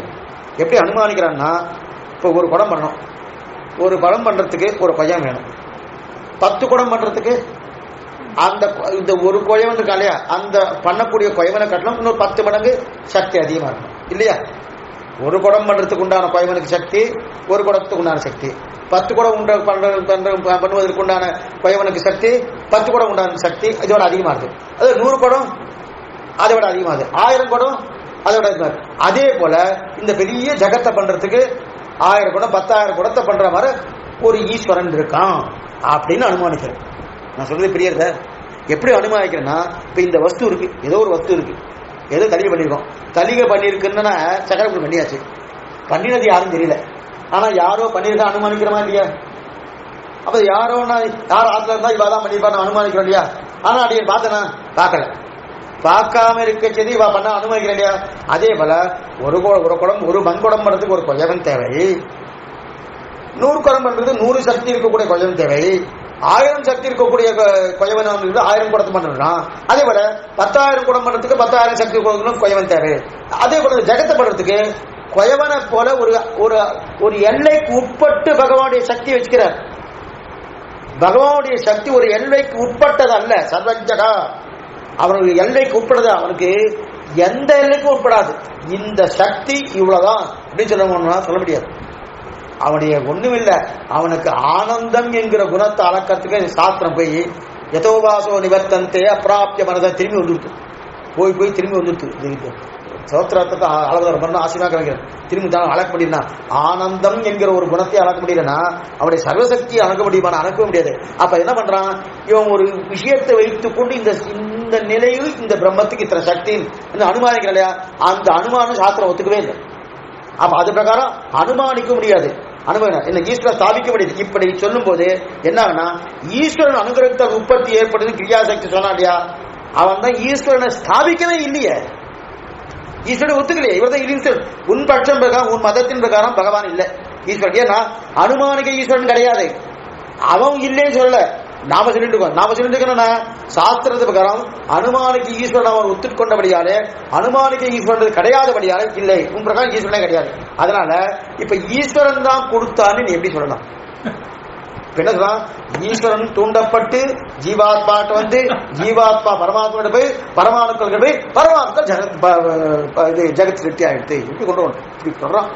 அவனுக்கு அப்போ அந்த பரமாணுக்கள் ஜெகத் சிருஷ்டி உடக மாட்டான் அப்படின்னு ஈஸ்வரன் ஒத்துக்கலையா? அப்ப அந்த பரமாணுக்கள் ஜெகத்துக்காரன்னு சொன்னா என்னன்னு கேட்டான். உடனே சுவாமி சொன்னார், பட்சத்துக்கு ஈஸ்வரன் ஒத்துக்கொள்கிறாரு. அப்ப உடனே என்ன பண்ணான்னா அடுத்து சொன்னான், இத்தனை சொன்ன உடனே சரி ஒண்ணு பண்றேன்னு, இப்ப நெய்யாக்கு ஒன்று பண்றேன்னு. அப்ப சாஸ்திரம் கொண்டுதான் ஈஸ்வரனை ஒத்துண்டுன்னு வச்சுக்கோங்க. ஏன்னா அனுமானிக்க ஈஸ்வரன் தான் இல்லைன்னு சொல்லிட்டாங்க. சாஸ்திரம் ஈஸ்வரன் உண்டுன்னு சொல்லியிருக்கு இல்லையா? சாஸ்திரம் வச்சு தான் ஈஸ்வரன் உண்டுன்னு நான் சொன்னேன் வச்சுக்கோங்க அப்படின்னா. அப்ப என் பட்சத்துல ஈஸ்வரன் உண்டுன்னு நீ சொல்றியா? ஆமாண்ணா. சாஸ்திர பட்சத்துல ஈஸ்வரன் உண்டுன்னு சொல்றியா? ஆமாண்ணா. அந்த சாஸ்திரம் தான் பகவான் ஏதோ உபாதான காரணம் இருக்குன்னு சொல்லியிருக்கு, நீ இல்லைன்னு சொல்றியே, தப்புன்ட்டு நான் சொல்லிக்கிறேன். ஒரு புஸ்தகத்தை படிச்சோம், அந்த புஸ்தகத்துல என்ன சொல்லியிருக்கோ ஒன்னு புஸ்தகத்தை ஒத்துண்டா அந்த புஸ்தகத்தில் இருக்கக்கூடிய அத்தனையும் ஒத்துக்கணும் இல்லையா? ஒத்துக்காம இருக்கணும். இது வரைக்கும் ஒத்துக்கல. அனுமானிக்க ஈஸ்வரன் தான் ஒத்துண்டுதான். அப்புறம் என்ன அர்த்தம்? அந்த புஸ்தகத்தை ஒத்துக்கலன்னு அர்த்தம்.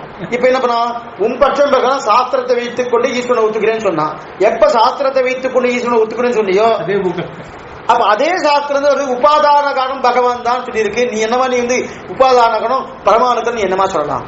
சொல்றது புரியுதா? அவன் பிரகாரம் ஒத்துதான் பாருங்க. அதான் அப்ப ஈஸ்வரன் ஒத்துக்கிறான் ஒத்துன பரமாணுக்கள் காரணம் என்ன சொன்னார்? அப்ப இந்த வாதம் முடிஞ்சு போச்சு.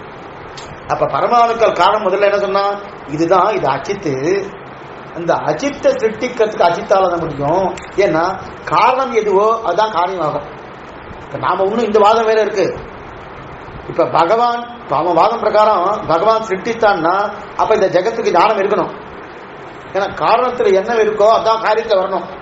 இப்ப பகவான் தான் சிருஷ்டிக்கிறான் நம்ம சொல்றோம். அவன் வாதம் முடிஞ்சிருக்கு, நம்ம வாதம் ஒன்றும் முடியல, நாம ஒன்றும் நிரூபிக்கலையே.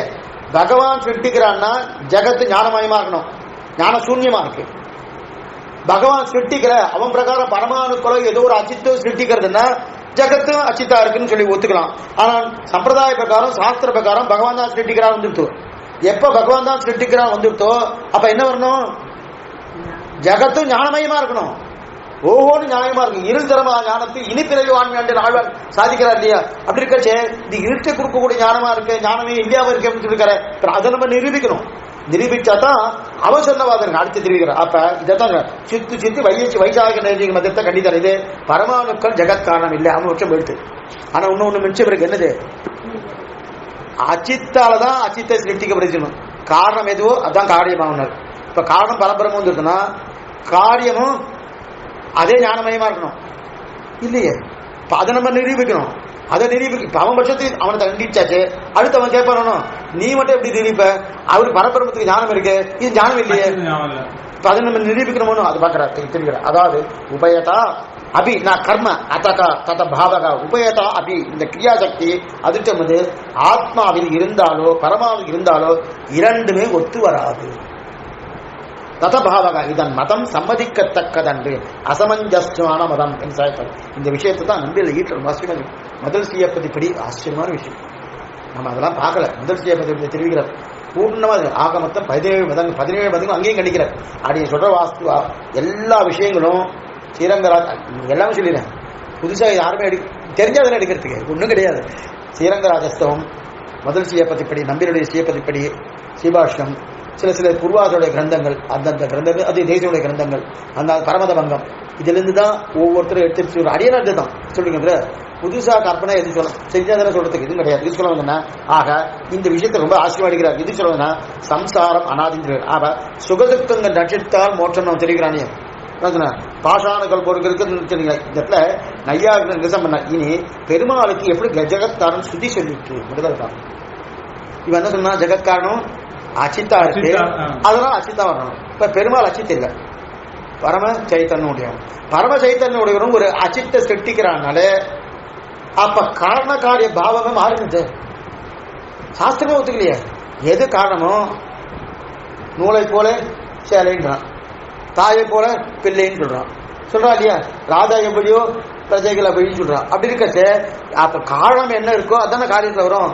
காரணம் பரபிரம்மமா இருந்தா காரியமும் பரபிரம்மமா தான் இருக்கணும். பரபிரம்மன்னா அந்த ஞானத்தோடு இருக்கணும். பிரம்மனா இதுவும் பிரம்மம் இல்ல, அந்த ஞானத்தோடு இருக்கணும். இருக்கிறத தெரியலையே, அந்த மாதிரி இல்லையே தெரியும். அதான் தெரியும். இப்ப அவன் பதம் என்னன்னா உபாதான காரணம் பரமாணுக்கள் சொன்னாச்சு, நிமித்த காரணம் ஈஸ்வரனை ஒத்துண்டா அப்படின்ட்டான்.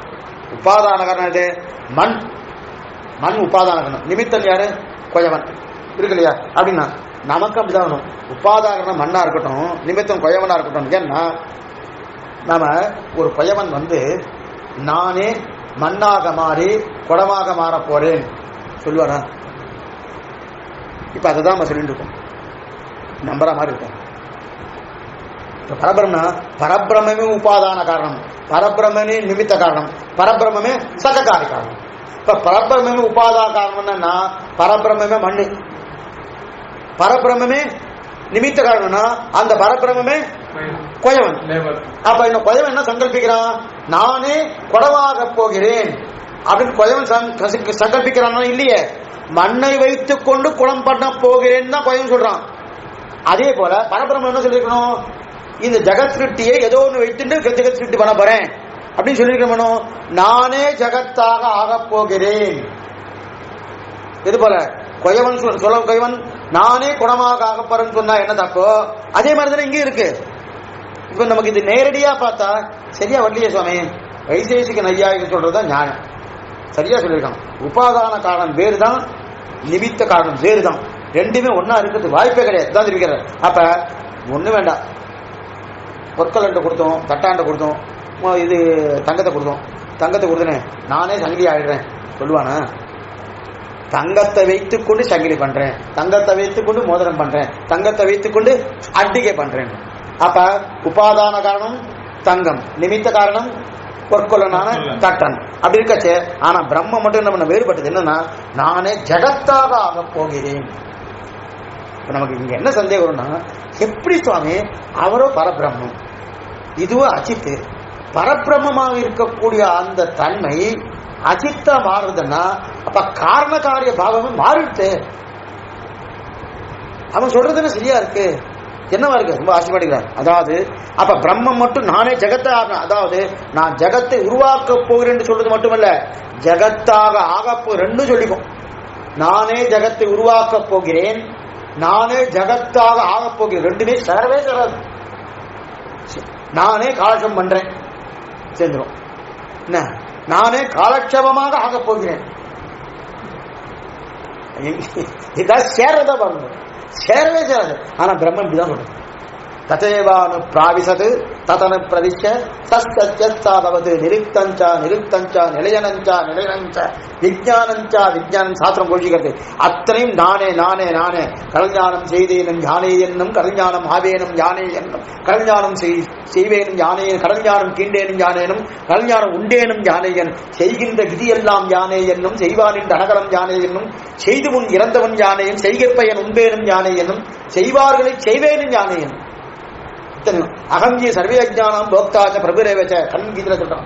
எல்லா யாகங்களாகவும் இருப்பவன் நானே, யாகங்களை பரிபாலிப்பவன் யானே, யாகங்கள் பலனை கொடுப்பவன் யானே, யாகங்கள் பலனாக இருப்பவன் யானே. அந்த யாகது நான் என்னமா முடியும்? இது இன்னைக்கு இந்த முடியும் ஆச்சரியமா இருக்கிறேன். அப்ப இந்த கேள்வி என்ன கேள்வினா, அப்ப இது அத்தனையும் தானே தானே பிரம்மன் இருக்கிறாய். இது நமக்குள்ள கேள்வி மட்டும் இருக்கு. இது என்னன்னா, காரணத்தில் இருக்கும் குணங்கள் காரியத்தில் இருக்க வேணும். காரணமான பிரம்மம் சர்வஜனா இருக்கு, ஆனா காரியத்தில் இருக்கு. ஜகத்தோ அச்சேதனமா இருக்கு, ஞானம் இருக்கு. பிரம்மத்தில் இருக்கிற ஞானமற்ற ஜகத் எப்படி உருவாகுது? இதத்தான் அவன் கேட்கறான். பிரம்மமும் ஞானமயமா இருக்கு, இப்ப ஞானமற்ற ஜெகத் எப்படி இருக்கு? அது ரொம்ப அழகா பதித்திருக்க. ரொம்ப எப்பவுமே பூர்வபட்சி, அதாவது அவனுடைய வாதம் தான் பெருசா இருக்கும். நம் வாதம் 2 வரி தான் இருக்கும், அவன் வாதம் 2 பக்கம் இருக்கும். ஏன்னா அவன் புரிஞ்சுக்கிறது தான் கஷ்டம். இன்னைக்குமே ஒரு அடிப்படையிலிருந்து சரியா வந்துட்டான்னா சட்டுன்னு புரிஞ்சிடும். அவனுடைய தன் இட்டத்துக்கு இழுத்து இழுத்து இழுத்து இழுத்து அங்கங்க மாறி மாறி வரா பாருங்க. அவளும் இதுவா அதுவா அதுவா அதுவா அதுவா. சில குடும்பத்துலலாம் இப்படி பண்ணலாமா அப்படி பண்ணலாமா அப்படி பண்ணலாமா. ஏன்னா என்ன காரணம்னா, அவ சாஸ்திரத்தை மட்டும் ஃபாலோ பண்ணா பரவாயில்ல, இந்த கட்டம் வராது, இதுதான் முடிச்சுவா. அந்தந்த நேரத்துக்கு தந்த வர இதை கொஞ்சம் மாத்திக்கலாமே, அதை கொஞ்சம் மாத்திக்கலாமே, இதை கொஞ்சம் மாத்திக்கலாம், அவாவா மாத்திக்கிறா பாருங்க. இவ இப்படி பண்ணாலே நாம அப்படி பண்ணலாமா அப்படின்னு. அப்ப அதுக்குதான் வம்பே வருது. இப்ப சாஸ்திரம் இப்படி சொல்லி இப்படிதான் பண்ணணும், வேற வழி கிடையாது அப்படின்னு போயிட்டு வச்சுக்கேன். அதை மாத்திரத்துக்கு ஒண்ணு ஆள் வரமாட்டான். ஆனா நடுவில் பைபாஸ் பண்ணி யாரா பண்ணிட்டாலும் வச்சுக்கல, பண்ணதுக்கு அப்புறம் என்ன ஏற்படுதுன்னா குழப்பங்கள் ஏற்படுது. எங்க குழப்பம் வரும்? ஃபார்முலா சரியா இருந்து வச்சுக்கேன், அந்த ஃபார்முலா பிரகாரம் போயிட்டுனா குழப்பமே வராது. ஃபார்முலாவை பைபாஸ் பண்ணும் போதுதான் நமக்கு குழப்பமே ஏற்படும். சாஸ்திரம் தான் ஃபார்முலா. அந்த சாஸ்திரத்தை நம்ம என்ன சொல்லியிருக்கோ அதன் பிரகாரம் போயிட்டு வச்சுக்கேன், சுவாமி இதுதான், இதுக்கு மேல கிடையாது, இப்படிதான் இருக்கணும், அவள் இது வரைக்கும் இப்படிதான் பண்ணா, சாஸ்திரம் இப்படிதான் சொல்லி அப்படி போயாச்சுன்னு வச்சுக்கேன், அது வம்பே வராது. அதுதான் இங்க தெரிவிக்க. இங்க என்னன்னா காரணத்தில் இருக்கிறது தான் காரியத்தை வருகிறது. அப்ப ஜெகத் எப்படி ஒரு தான் அவன் கேட்கறான். இதுக்கு ரொம்ப அழகா சுவாமி பதிச்சுக்கிறார். இப்ப நாம் நன்னா அலங்காரம் பண்ணிட்டு இனிமே நல்லா கட்டணும். ஒன்னும் ரொம்ப சிம்பிள், ஒன்னும் கட்டமே இல்லை. புரிஞ்சது சொன்னதுக்கு அப்புறம் ரொம்ப சுலபமா இருக்கே சொன்னீங்க. நல்லா அலங்காரம் பண்ணுறோம், அப்படி வாசலில் போயிட்டு இருக்கோம், அப்படியே போயிட்டு இருக்கோம். போயிட்டு இருக்கச்சு கஞ்சம் வெட்டி தண்டு திருமண் காப்பு திருமணி தாடம் எல்லாம் போட்டு அப்படியே கோயிலுக்கு போகலான்னு போயிட்டு இருக்கோம். அப்பதான் மழை பெஞ்சிருக்கு. நம்ம ஊரில் மழை ஒரு வருஷம் பெஞ்ச மாதிரி நல்லா மழை பெஞ்சு அங்கே சைடுலாம் ஒரே ஷேட் வண்டி காடி போயிட்டு இருக்கு. போயிட்டு வந்து என்ன பண்ண ஒருத்தன் நன்னா போகிற வழியில் அந்த ஷேத்தெல்லாம் தூக்கி அடிச்சிட்டான். உடம்பு ஃபுல்லாக ஷேர், துணியெல்லாம் ஷேர் எல்லாம் ஷேராகிடுது. ஷேரவனா அவனை வையணும்னு தோன்றுது. அவன் ஓடிட்டான். வண்டி எடுத்துட்டு 4 சக்கர வண்டி எடுத்துட்டு ஓடிட்டான். நேராக அங்கிருந்து திருப்பி ஆற்றுக்கு வந்தேன். ஆற்றுக்கு வந்து நேராக பார்த்தேன், ஆத்மாக்குள்ள ஷேர் பட்டு வஸ்திரத்தெல்லாம் கழட்டினேன். நேராக ஆத்மா வளம்பர பார்க்கணும். ஆத்மா போய் பார்த்தேன், எங்க இருக்கு ஆத்மா? ஆத்மாவை செயல்பட்டுக்குமா? ஆத்மாவை செயல்படாது. அப்ப வஸ்திரத்துல செயல்படும். அதிகபட்சம் ஒரு திருமேனி உடம்புல காலிலையோ கையிலையோ செயல்பட்டுக்கலாம். ஆத்மாவுக்குள்ள செயல்பட்டுக்குமா? அழுக்குப்பட்டுக்குமா? அழுக்கு பட போறது இல்லை. ஆனாலும் இதெல்லாம் அலம்பினேன், எல்லாம் சரியா படிச்சு எல்லாம் அலம்பிட்டு நேரம் கிளம்பின உடனே என்னமோ சொல்லிட்டா, வேண்டாமே நாளைக்கு பார்த்துக்கலாமே சொல்லிட்டு ஆத்துக்கார சொல்லிட்டா. சரி இருந்துட்டேன். மறுநாள் காலத்தில் போனேன். அவர் எந்த நேரத்துக்கு நேற்றுக்கு வந்தாரோ அந்த வண்டிக்காரே அதே நேரத்துக்கு போன. அந்த நேரத்துக்கு போனா வருவான். அவனை பிடிச்சிட்டு கேட்கணும், என்னமா நீ என் பேர் சேருவார் அடிச்சு பிடிச்சிட்டு கேட்கணும்னு. அதே நேரத்துக்கு போனேன். அதிருஷ்டமா அவர் வந்துட்டார். தெய்வாதீனமா அவர் வந்துட்டார். வந்த உடனே இது தெய்வாதீனமா வந்தது ஒரு ஞாபகம் வருது. என்னுடைய பந்துங்களும் தந்து போகு நம்பின்னு மின்னிட மடவார்கள் நின்னர்கள் சுடுவார் முன்புடான தஞ்சுவன் மண்ணுடைய இலங்கை அறங்காய்ந்த மாயவனை உன்னுடைய சுண்டாயம் நானறிவன் இது அது கொண்டு செய்வன் என்னுடைய பந்துங்களும் தந்து போகு நம்பியே. ஆழ்வாருக்கு பெருமாள் இந்த நேரத்தை வரைன்னு சொன்னான். பெருமாள் வரல. வராதபடியா தோழிகளோட அங்க நந்தவனத்துல பந்து போட்டு விளையாடிட்டு இருக்கார் ஆழ்வார். தன் தோழிகளோட பெண்பாவம் விளையாடிட்டு இருக்கச்சே ஆழ்வார் அந்த நந்தவனத்துக்குள்ள படலைன்னு கதவு இருக்கு இல்லையா, அந்த கதவுக்கு படலைன்னு படலைன்னு பெருசா பூட்டுலாம் போட்டுக்க மாட்டான், வெறுமை அப்படி கயத்தை கட்டியிருப்பா அப்படி திரும்ப அந்த படலை கதவை திறந்துட்டு உள்ள போறாரு. ஆழ்வார் ஓரக்கண்ணா பார்த்துட்டாரு. பராமகிருஷ்ண நாய்க்கு பார்த்துருக்காரு, ஓரக்கண்ணா பார்த்துட்டாரு. உடனே தொழில் வரான் வந்துருக்காரு வரட்டும், பேசாம ஒன்றும் கண்டுக்காது, பேசாம வரட்டும். இது பெண்களுக்கு இருக்கக்கூடிய சுபாவம், எத்தனை தான் மன்னவா வந்துருக்கோம் இல்லையா, அப்படியே பேசாம இருந்திருக்கார். கிட்டக்க அவரு இங்கிருந்து வரார், இங்கிருந்து பாக்குறார். ஆழ்வார் நம்மளை பாப்பாரா பெருமா பார்த்துட்டு இருக்கார். கணிசிக்கவே வேணுண்டே திரும்பிட்டு இருக்கார். வேணுண்டு ஆழ்வார் பராமகிருஷ்ண நாயக்கியா இருக்கா இல்லையா, திரும்பின்ற உடனே அவர் உடனே திரும்பி பார்க்கிறார். இது விளையாடு பந்து போட்டு விளையாடுறதுக்கல அது என்னமோ தெரியல, அந்த பந்து நேரம் அங்கிருந்து அடிச்சு சரியா பிடிக்காம பெருமாள் காரடையில வந்து விழுந்து நம்பில வீட்டுல எழுதுறார், தெய்வாதீனமா வந்து விழுந்து துண்ணார். இந்த அதிர்ஷ்டம் சொல்லலாமா, தெய்வமே வந்திருக்கு, தெய்வாதீனமா வந்து விழுந்து துண்ணாரு. அந்த பந்து யார வரவேற்றா, இவர் தான் வந்திருக்காரு, இவர் தான் வரைச்சுக்காரு. அதே போல இந்த இடத்துல என்ன தெரியும்னா, தெய்வாதீனம் வந்தா பல என்னன்னா தெய்வாதீனம் அவரு வந்துட்டார். அதே அந்த நேரத்துக்கு நான் போற நேரத்துக்கு நேற்றுக்கு அடிச்சார், சேத்தவாறு அடிச்சாருன்னா அந்த வண்டிக்கார வந்துட்டார். வந்து உடனே அவருக்கு இறங்க சொன்னேன், இறங்குமா இறங்கி நான் தெரிஞ்சுட்டார். ஓஹோ நேற்று அடிச்சோம் அவர் தான், இவர் என்ன கேட்க போறாரு தெரியல, பயந்துட்டு திருப்பி கதவு தரங்க வந்தார். காலத்தை குடிச்சிட்டு சட்டையை பிடிச்சிட்டு கேட்டேன், என்னமா நேற்று என் பேர்ல நீ சேருவார் அடிச்சது, என்னமா அடிச்சிருக்கலாம் அப்படிச்சுட்டு அவரை கேட்டுருந்தேன். அவர் திரும்ப சொன்னார், இல்ல நான் அடிக்கவே இல்லையே, உன் பேரை நான் சேர்த்தே அடிக்கலையே, உன் பேரை நான் சேர்த்தே அடிக்கல அப்படின்னா. என்ன இந்த மாதிரி பேசுறேன், நேற்றுக்கு அடிக்கல, எத்தனை பேர் பார்த்துருக்கா, இப்படி முழு பூசணிக்கா சோத்திரம் வரைக்கிற மாதிரி பேசுறேன், இந்த மாதிரி பேசலாமா, அடிச்சவே இல்லை அடிச்சதே அப்படின்னு. சரி உன் பேர்ல அடிச்சேன்னு சொல்ற, உன் சரீரத்தில் அடிச்சனா உன் ஆத்மாவில் அடிச்சதுன்னு கேட்டார். அவர் கொஞ்சம் சாஸ்திர ஞானம் தெரிஞ்சவர். உன் சரீரத்தில் அடிச்சனா உன் ஆத்மா பேர்ல அடிச்சேன்னு கேட்டார். அப்பதான் ஒரு பொறி தட்டித்து வாஸ்து வந்தாங்க, ஆத்மா பேர் அடிக்க முடியும் சேர அடிக்க முடியாது. அப்ப எதில் அடிக்க முடியும் சேர, சரீரத்தை தான் அடிக்கணும், சரீரத்தை தான் அடிச்சேன்னார். சரீரம் உன்னுடையதா இல்ல சரீரம் வேறானார், நீ வேறு சரீரம் வேறானார். ஆமா நான் வேறு சரீரம் வேறுதான். அப்ப ஏன் நான் உன் பேர்ல அடிச்சு நீ சொன்னேன்னு, என் பேர்ல அடிக்கலையா அப்படின்னாரு. நான் தான் சொன்ன அடிக்கலைன்னு சொல்றேன், நீ மறுபடியும் இப்ப பொய் சொல்லிட்டு இருக்கேன்னு. உன்னுன்ற சப்தம் ஆத்மாவை குறிக்கிறதா சரீரத்தை குறிக்கிறதா கேட்டார். தானே புரியுறதா, யோசனை பண்ணேன். உன்னுன்ற சப்தம் யாரை குறிக்கும், ஆத்மாவை குறிக்கும். அதைத்தான் நான் சொன்னேன், ஆத்மா பேர்ல சேர் அடிக்கலன்னு நான் இப்பவும் சொல்றேன். நீர் என்ன கேட்டாரு, என் பேர்ல ஏன் சேர் அடிச்சேன்னு கேட்டார். நான் என்ன சொன்னேன், உன் பேர்ல சேர் அடிக்கலன்னு சொன்னேன். இப்போ உன் பேர்ல என்ன சேர் அடிக்கலையே, உன் பேருன்றது என்ன அர்த்தம், ஆத்மாவின் பேர்ல சேர் அடிக்கலன்னு. சரீரத்திற்கு உன் பேரா இல்லையே. ரெண்டாவது இந்த சரீரத்துக்கு ஞானம் இருக்கா இல்லையா, இல்ல. ஆத்மாவுக்கு ஞானம் இருக்கா இல்லையா, இருக்கு. அப்ப ஞானம் இருக்கக்கூடிய ஒரு நிலை, ஞானம் இல்லாத ஒரு நிலை, ஞானம் இல்லாத ஒரு நிலையில என் பேரு சொல்லிருக்கேன், இது சரியா அப்படின்னா.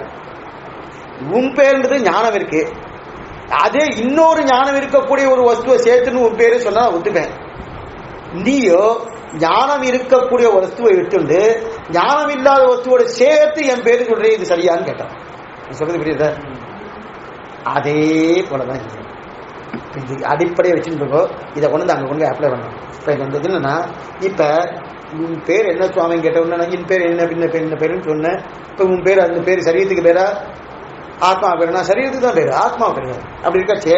அப்ப ஆத்மா புரியலையா, அப்ப ஆத்மாவை சேரடிச்சலன்னா ஒத்துக்கலையே. அதே தான் இங்க இருக்கிற. அப்ப உமக்கு ஞானம் இருக்கா இல்லையான்னா, உமக்கு ஞானம் இருக்கு. ஞானம் இருக்காருன்னா, ஞானம் இல்லைன்னாலும் என்னதான் இருக்குன்னு தான் சொல்லுவான். ஞானம் இருக்கா அறிவு இருக்கான்னு கேட்டுவா. சில பேர் நிறைய இருக்கு உனக்கு வேணும்னு கேட்பா. அப்படி இருக்கச்சு இல்லைன்னாலும் இருக்குன்னு சொல்றா இல்லையா. அதே சரீரத்துக்கு ஞானம் இருக்குன்னு சொல்ல முடியுமா, இல்லைன்னு சொல்ல முடியாத. ஆனா இந்த ஞானம் இல்லாத தன்மையும் ஞானம் இருக்கக்கூடிய தன்மையும் ரெண்டுமே ஒரு இடத்துல தான் இருக்கு. அந்த ஞானம் இல்லாத தன்மைக்குள்ளதான் இவ புகுந்துட்டு இருக்காரு. யாரு, ஞானம் இருக்கக்கூடிய ஆத்மா புகுந்துட்டு இருக்கா இல்லையா. அப்ப சரீரத்துக்குள்ள இருக்குதான் ஞானம் இருக்கு. இப்ப அவர் சொன்னார், சரி என் பேர்ல அடிச்சு நீ சொன்னீங்க, ஆத்மா பேர் அடிச்சுன்னு சொல்ற, இந்த சரி என்னோட தெரியான்னு. இந்த சரி என்னுடையது இல்லையா, என்னுடைய தானே சரீரம், என்னையும் என் உடமையும் ஒரு சக்கரை பொருள் கொடுத்து சொல்லிருக்காரு அவர். இந்த சரீரம் என்னுடைய, சரீரம் உன்னுடையதுதான். ஆனா உன்னுடையதான் ஆனாலும் இது அச்சித்தா சித்தா. அப்ப ஒரே சரீரத்துக்குள்ளே சித்தம் அச்சித்தம் ரெண்டுமே இருக்கு. ஒரே விஷயத்துக்குள்ளே சித்தம் அச்சித்தம் ரெண்டுமே இருக்கு. ஆனா ஆனா என்ன பண்றோம், நம்ம இது அச்சித்துன்னு நினைக்கிறோமா? என் கை, என் கால், என் கண்ணு, என் வாய், என் நகம் சொல்லிட்டு இருக்கோம். இந்த அச்சித்து நினைக்கிறது இல்லையே. ஐயோ வலிக்கிறது வலிக்கிறதும், வலிக்கிறது கைக்கு வலிக்குமா? கைக்கு வலிக்காது. ஆத்மா இருக்கிறபடியால தான் வலிக்கிறது. ஆத்மாவை இல்லைன்னு வச்சுக்க, நீ எங்க அடிச்சாலும் என்ன பண்ணாலும் ஒண்ணு வலிக்க போறது. அப்ப ஞானம் எதுக்கு?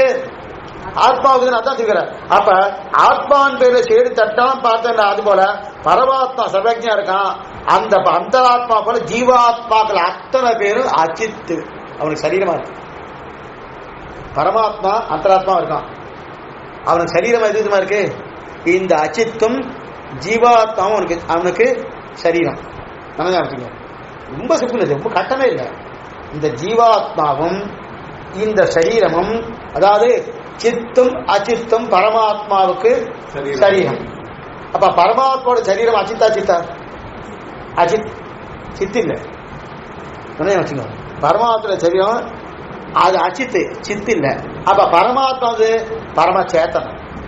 பரமச்சேத்தனம் அப்ப என்ன இருக்குன்னா, இந்த பரமாத்மாவோட சரீரம் தான் ஜெகத்தா உருவாகிறதே தவிர பரமாத்மா உருவாகல. அப்ப பரமாத்மா சரீரம் அச்சித்துதுன்னு, அச்சித்துதுன்னு அச்சித்தா உருவாருது. அப்ப காரணம் எதுவோ அதுதானே காரியமா இருக்கு. காரணம் வேறல்ல, காரியம் வேறல்ல. புரியுதா? புரியுதா? ரொம்ப சூட்சமான அர்த்தம் இது. காரணம் எது? பரமாத்மா இல்ல சொல்ல. பரமாத்மா திருமேனி பரமாத்மா, பரமாத்மா தான். பரமாத்மா தான் சிருஷ்டிக்கிறார், பரமாத்மா தான் ஜெகத்தாகிறார். ஆனா பரமாத்மான அந்த ஆத்மாவே ஆகல. பரமாத்மாவோட சரீரம் தான் விகாரம் அடைஞ்சு ஜெகத்தா மாறுதா.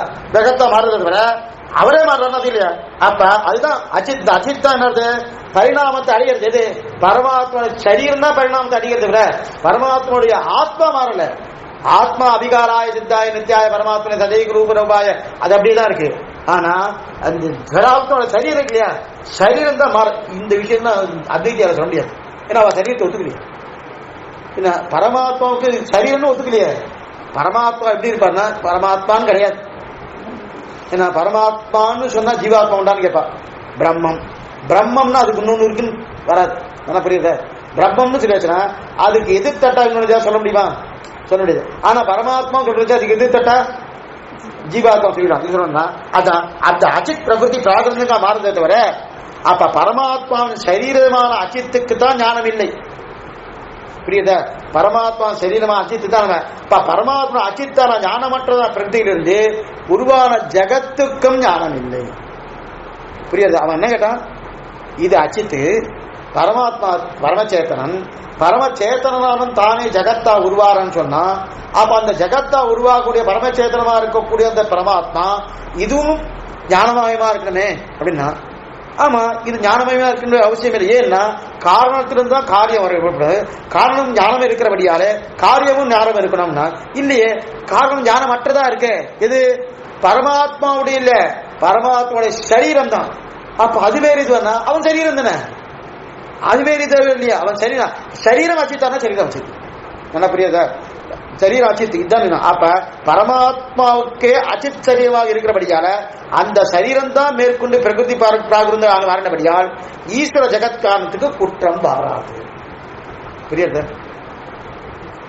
அப்ப இது நம்ம அப்ப அவரது அச்சித்தா சுவாமின்னா அச்சித்து தான். ஏன்னா நம்முடைய இந்த பிரகிருதியும் இது அச்சித்து தான். இந்த ஜீவாத்மாவும் ரெண்டுமே அவன் சரீரம்.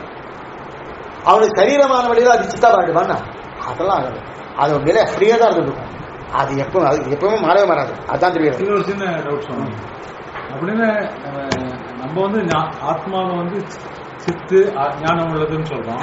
அது எப்படி வந்து ஒரு பகவானுடைய சித்தா மாறுது?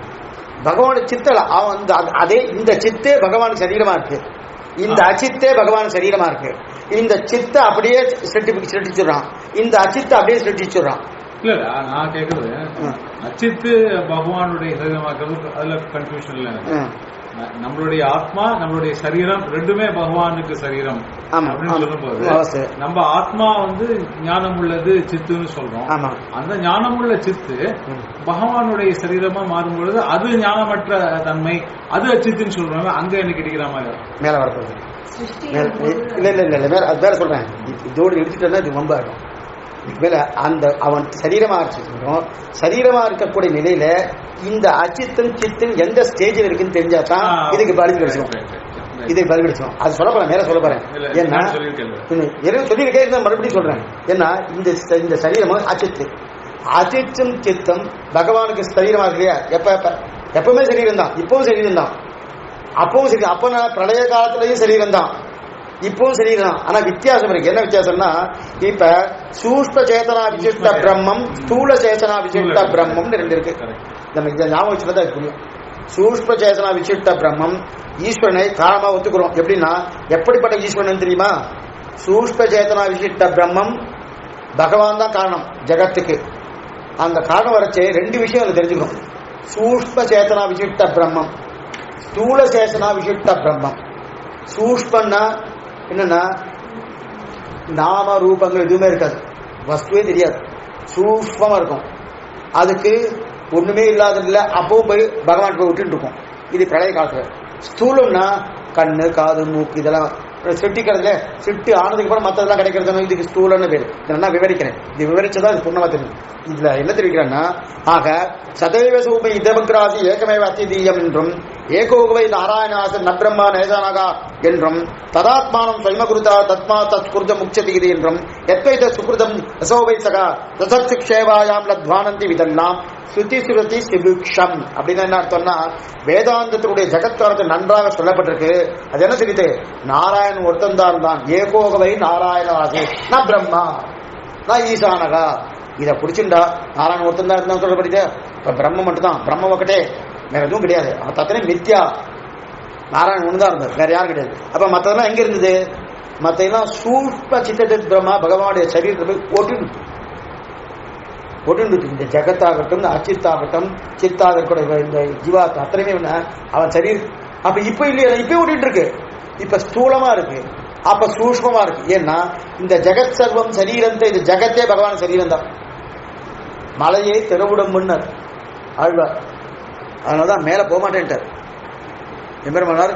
நான் மேல போக மாட்டேன், ஏன்னா இந்த காலை வச்சு அவன் மலையை தெருவிடும் ஆழ்வார் சொல்லிட்டு போயிட்டார். அவர் உடம்பு மேல ஏறி போறத பாவம் இல்லையா? போக மாட்டேன். அப்புறம் முட்டிக்கால் வச்சுட்டு போனார்னு மேற்கொண்டு இருக்கு. இது சொல்வதுன்னா அப்படி இருக்காச்சு. ஏகோவை நாராயணதே பரபிரம்மன் தான் ஸ்ரீமன் நாராயணன் ஒருத்தரே இருந்தான். நட்சத்திரங்கள் இல்லை, பிரம்மா இல்லை, சிவன் இல்லை, அப்படின்னு ஆகாசம் இல்லை, வாயு இல்லை, பிரம்மா இல்லை. அப்ப ஒருத்தரும் இல்லாத காலத்துல அவன் ஒருத்தனே இருந்தான். அவன் ஒருத்தனே இருந்தான்னு சொல்றச்சே மற்ற எதுவும் கிடையாது. ஒன்னும் அப்ப பிரம்மம் ஒன்று மற்றது கிடையாது. அதுதான் ஏக்கமே தியம் ஒண்ணு ஒண்ணுதான் இருந்த மாதிரி யாருன்னு அப்படின்னா, மற்றதெல்லாம் எப்படி இருக்கு? சூஷ்மமா இருக்கு. ஏன்னா நாம ரூபங்கள் விபாகமற்று இருக்கு. அதுக்கு பேரு உருவமோ எதுவுமே கிடையாது. அதுதான் சூஷ்மன்னு பேர். நேரம் வச்ச சொல்றேன். அப்படி கட்ச இதைத்தான் ஆழ்வார் தெரிவிக்கிறார்.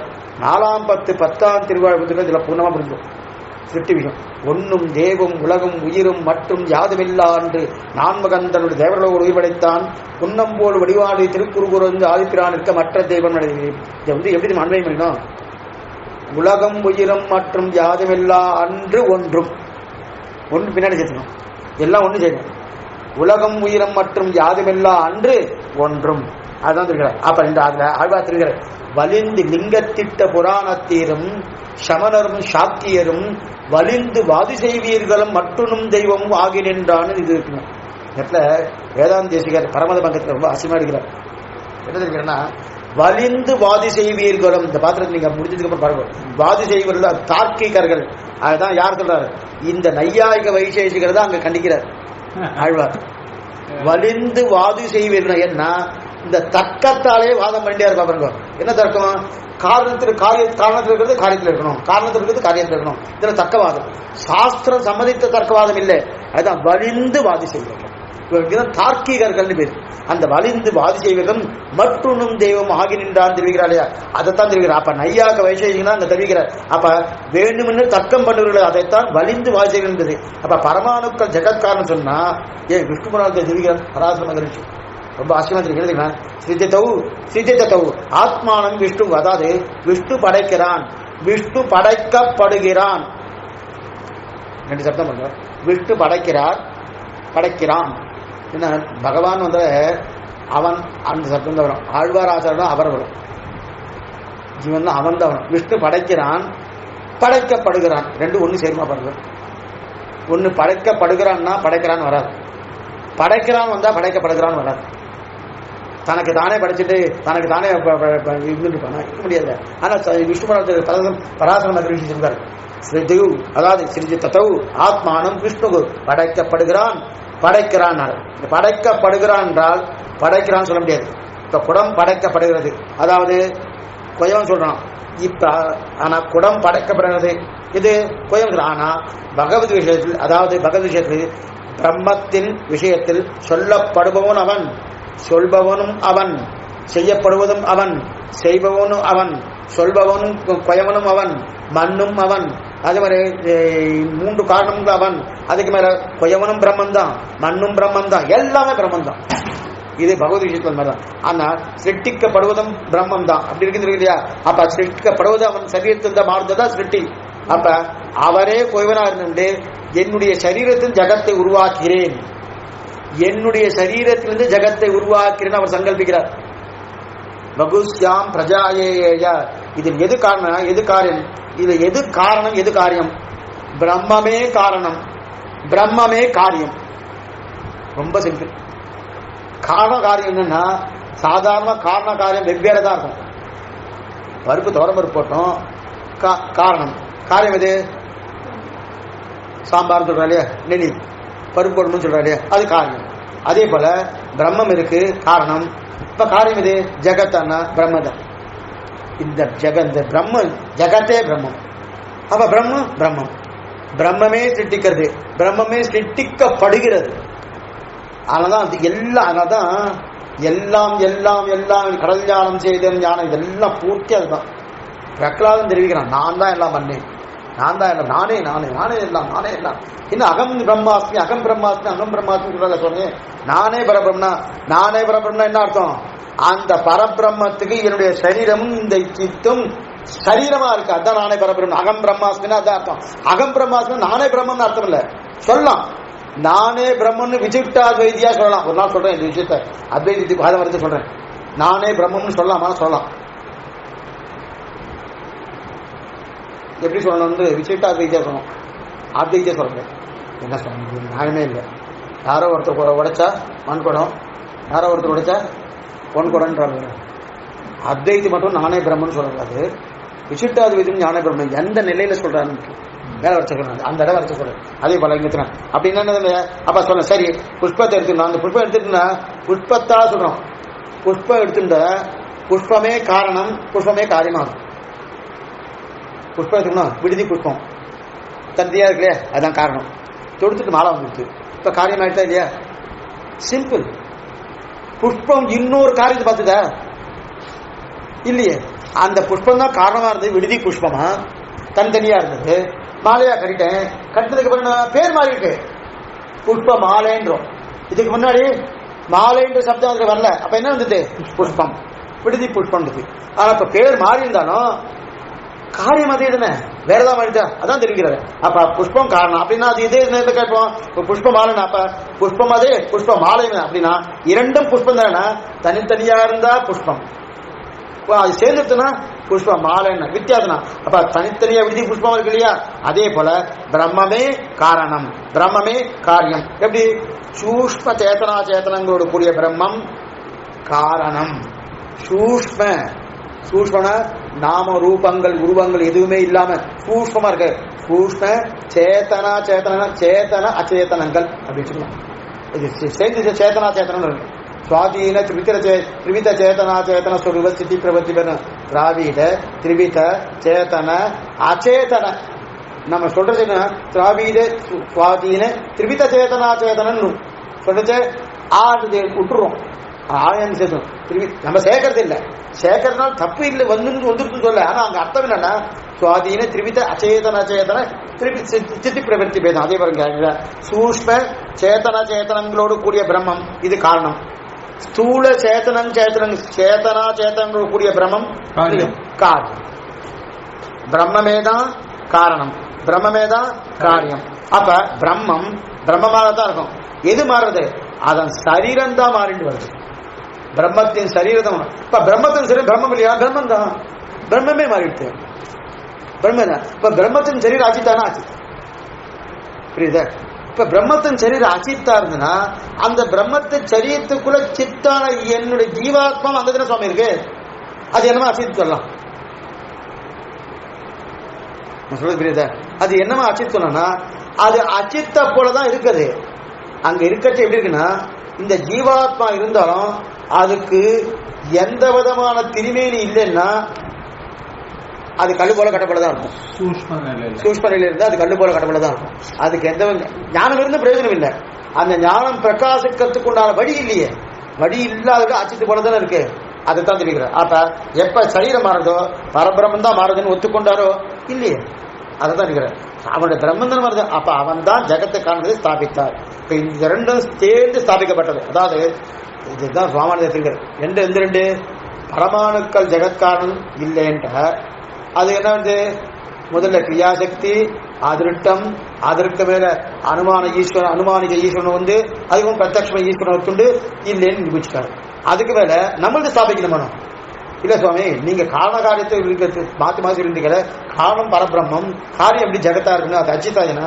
இல்ல இல்ல, பரபிரம்மத்துடைய சரீரம் தான் மாறுறதோட ஜெகத்தான அந்த சரீரம் அச்சித்தானபடியாலே அது மாறுகிறபடியாலே எந்த விதம் குறையில்லை அப்படின்றாரு. இதுல சரி, இப்ப சூஷ்ம சேத்தனா சேத்தன பிரம்மம்னா என்ன, ஸ்தூல சேத்தனா சேத்தன பிரம்மம்னா என்ன? சூஷ்ம சேத்தனா சேத்தன பிரம்மம்னா என்ன, ஸ்தூல இது தெரிஞ்சதுதான் இது சரியா போய். இப்ப நம்ம என்ன பார்த்தோம், நம்முடைய சரீரமும் இந்த சரீரமும் இது அச்சித்து. அதே போல இந்த ஜீவாத்மா ரெண்டுமே பகவான் சரீரம் போயிடுச்சு இல்லையா? அப்ப பகவான் சரீரமா போயிடுச்சுன்னா இப்ப சரீரம் இல்லை, இப்ப சரீரம் தான். பிரளய காலத்துல சரீரம் தான், இப்பவும் சரீரம் தான்.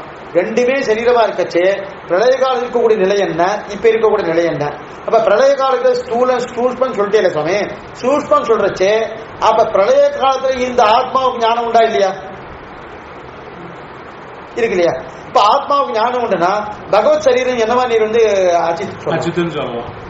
சூஷ்ம நிலை ஏன்னா அது அச்சித்துன்னு சொல்றதுக்கு காரணம்னா இந்த ஜீவாத்மா அச்சித்தானபடியால் அச்சித்துன்னு சொல்லல, அச்சித்த போல கிடக்கிறது. என்ன எதுவுமே பண்ண முடியாது, எதுவுமே பண்ண முடியாதபடியால் அது அச்சித்து. புரியாதா? எதுவுமே பண்ண முடியாது. புரியறதுக்காக சொல்றேன். படியாய் கிடந்து உன் பவளவாய் காண்பேனே, அது செடியாய வன்மிலைகள் தீர்க்கும் திருமாலே, நெடியானை வேங்கடவானின் கோயிலின் வாசல் அடியாரும் வானவரம் அலம்பியாரும் இண்டியம்பும் படியாய் கிடந்து உன் பவளவாய் காண்பேன். இப்ப படியாய் கிடக்கிறா இல்லையா? படி என்னன்னு அச்சித்து, அச்சித்தன அச்சித்து பவளவாய் காணுமா? நீங்க அன்னைக்கே இந்த கேள்வி கேட்டுக்கணும். படியாய் கிடந்து உன் பவளா காணும்னா அச்சித்து பவளவாய் காணுமா? நீங்க படிக்கிட்ட போயிட்டு பெருமாள் நல்லா செவிச்சான்னு நீங்க பிரார்த்திச்சு பாருங்க, ஒண்ணுமே பதிலே வராது. படிக்கிட்டு ஏதாவது வருமா? ஆனா ஆழ்வா சொல்றாரு, குலசேகர ஆழ்வா தெரிவிக்கிறாரு, படியாய் கிடந்து உன் கவலவாய் காண்பேன்னா அது என்ன அர்த்தம் தெரியுமா? கைங்கரியம் பண்ணும் போது அச்சித்து போல இருக்கணும்.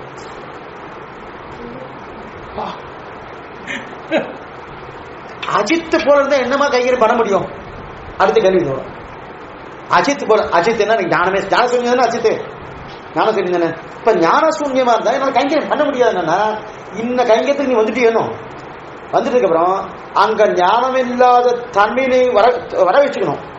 அப்படி நீ அது வர வச்சுக்கணும்னா நீ கைங்கரியம் பண்ணிட்டு இருக்கியா? பண்ணிட்டு இருக்கும் போது என்னமா பண்றோம், எப்படி பண்றோம் நம்மால நம்ம அவ்வளவு யார பண்ண முடியும் அப்படின்னு ஒரு அகங்காரம் வந்துருமோ? அஜிதா இருந்தா வருமா? படியாய் கிடந்து பண்ணி முடிச்சிட்டேன்.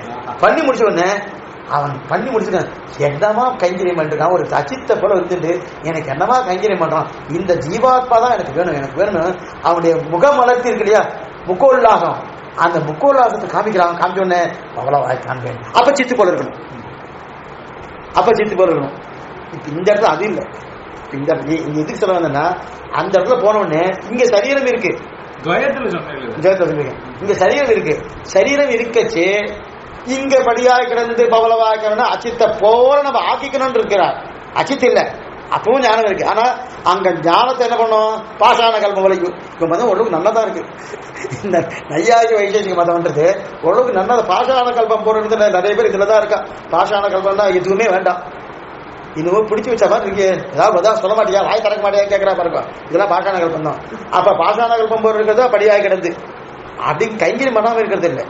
ஆனா பண்றச்சு அந்த அகங்காரம் அமகாரம் வரக்கூடாதுன்றது அங்க படியாய் கிடந்து. பவளவாய் காண்பேன்னா இது ஜீவாத்மா, இதுக்கு அறிவு இருக்கு, ஞானத்துக்கு ஒரு வெளிப்பாடு வரணும் பண்ணும். நான் படிக்கலையே, நான் அச்சித் இல்லையே, அச்சித்துன்னு சொல்லிட்டு அவதோடு போயிடுது. இவ்வளவு கஷ்டப்பட்டு அச்சித் ஆகிறதுக்காக பண்றேன், பிரயோஜனம் இல்லையே. அப்ப ஜீவாத்மான்னு ஞானம் இருக்குன்னு வெளிப்பாடு காமிக்கணுமோ, அந்த வெளிப்பாடு காமிக்கிறதுக்கு தான் பவளவாய் காண்பேன். புரியுது? அதே போல இங்க என்ன சொல்றாருன்னா, அது இங்க என்ன தெரிவிக்கிறாருன்னா, ஆக சரீரம் தான் மாறுதுங்கிற, பரபிரம்ம மாறுறது ஒத்துக்கலையே. அப்பதான் அப்ப சூஷ்ம சேதனா சேத்தன பிரம்மம், ஸ்தூல சேதனா சேத்தன பிரம்மம். இப்ப இதற்கு எல்லாம் வித்தியாசங்க. அவரவருக்கு ஒரு பேர் உண்டு, யாருக்கும் பேர் இல்லாம நாம எல்லாம் ஒரே மாதிரி இருக்கும் அப்படின்னு சொல்லுங்க.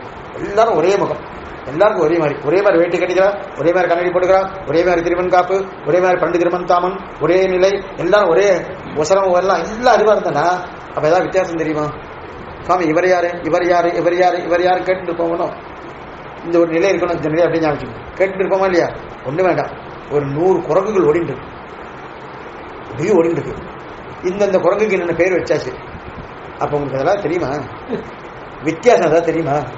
ஒரு வித்தியாசம் தெரியாது. நீங்க வேண்டாம், பசுமாடு 1000 பசுமாடு இருக்கு இல்லையா, நம்ம மாத்திர பசுமாடு வளர்த்தோம் வச்சுக்கேன், அது அந்த பசுமாடுக்கு ஏதோ ராதா, இது லட்சுமி ஏதோ பேர் வச்சுட்டு அந்த பசுமாடு பேர் வச்சுட்டு 2 மாட்டுக்கு ஏதோ பேர் வச்சுக்கலாம். அது 1000 பசுமாடு போயிட்டு இருக்கச்சு அந்த 1000 பசுமாட்டுக்குள்ள இந்த பசுமாடு அப்படின்னு உங்களால கை காட்டி கவனிப்படி பண்ண முடியாது. ஏன்னா எல்லாமே ஒரே மாதிரியா இருக்கும், அதுல வித்தியாசமா பார்க்க முடியாது இல்லையா? அந்த வித்தியாசம் பார்க்க முடியாத தன்மை தான் ஸ்தூல சூஷ்ம சேத்தனா சேத்தன விசிஷ்ட பிரம்மம். ஒரு வித்தியாசம் பார்க்க முடியாது, எந்த வித்தியாசமும் இருக்காது. என்ன வித்தியாசம்னா, நமக்குள்ள போய் இவர் கண்ணாடி போட்டவர், இவர் வேட்டி கட்டிட்டு இருக்கார், இவர் சொக்கா போட்டு இருக்கார், சொக்கா படாம இருக்கார், இவர் காதல வச்சுட்டு இருக்காரு, இத்தனையும் இருக்கு இல்லையா? இதெல்லாம் அங்க வித்தியாசமே இருக்காது. அந்த வித்தியாசம் இல்லாம ஒரே நிலையில இருக்கக்கூடிய சூஷ்ம நிலை, அதற்கு நாமமும் ரூபமும் எதுவுமே இருக்காது.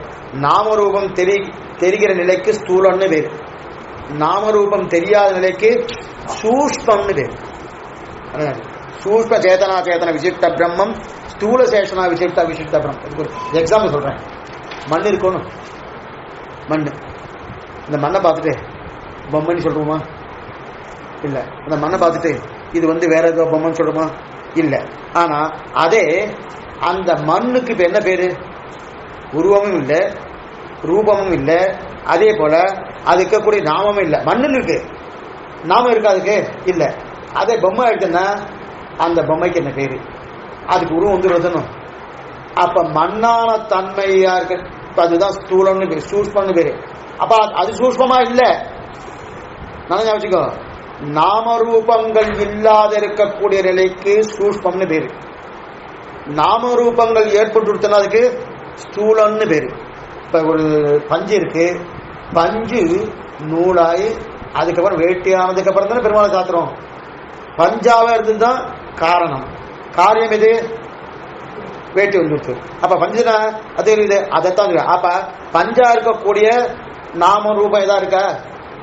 ஒண்ணுமே இல்லை. அது வேட்டி ஆயிடுச்சுன்னா இது இந்த பழந்தகர வேட்டி, இந்த வேட்டி, அந்த வேட்டி, 9 வேட்டி, குண்டஞ்சு வேட்டி, என்னென்ன பேர் கொடுக்குறா இல்லையா? அதே இந்த பஞ்சா இருக்கச்சு அதுக்கு ஏதாவது பேர் கொடுத்துக்கிற? ஒண்ணும் கொடுக்கலையே.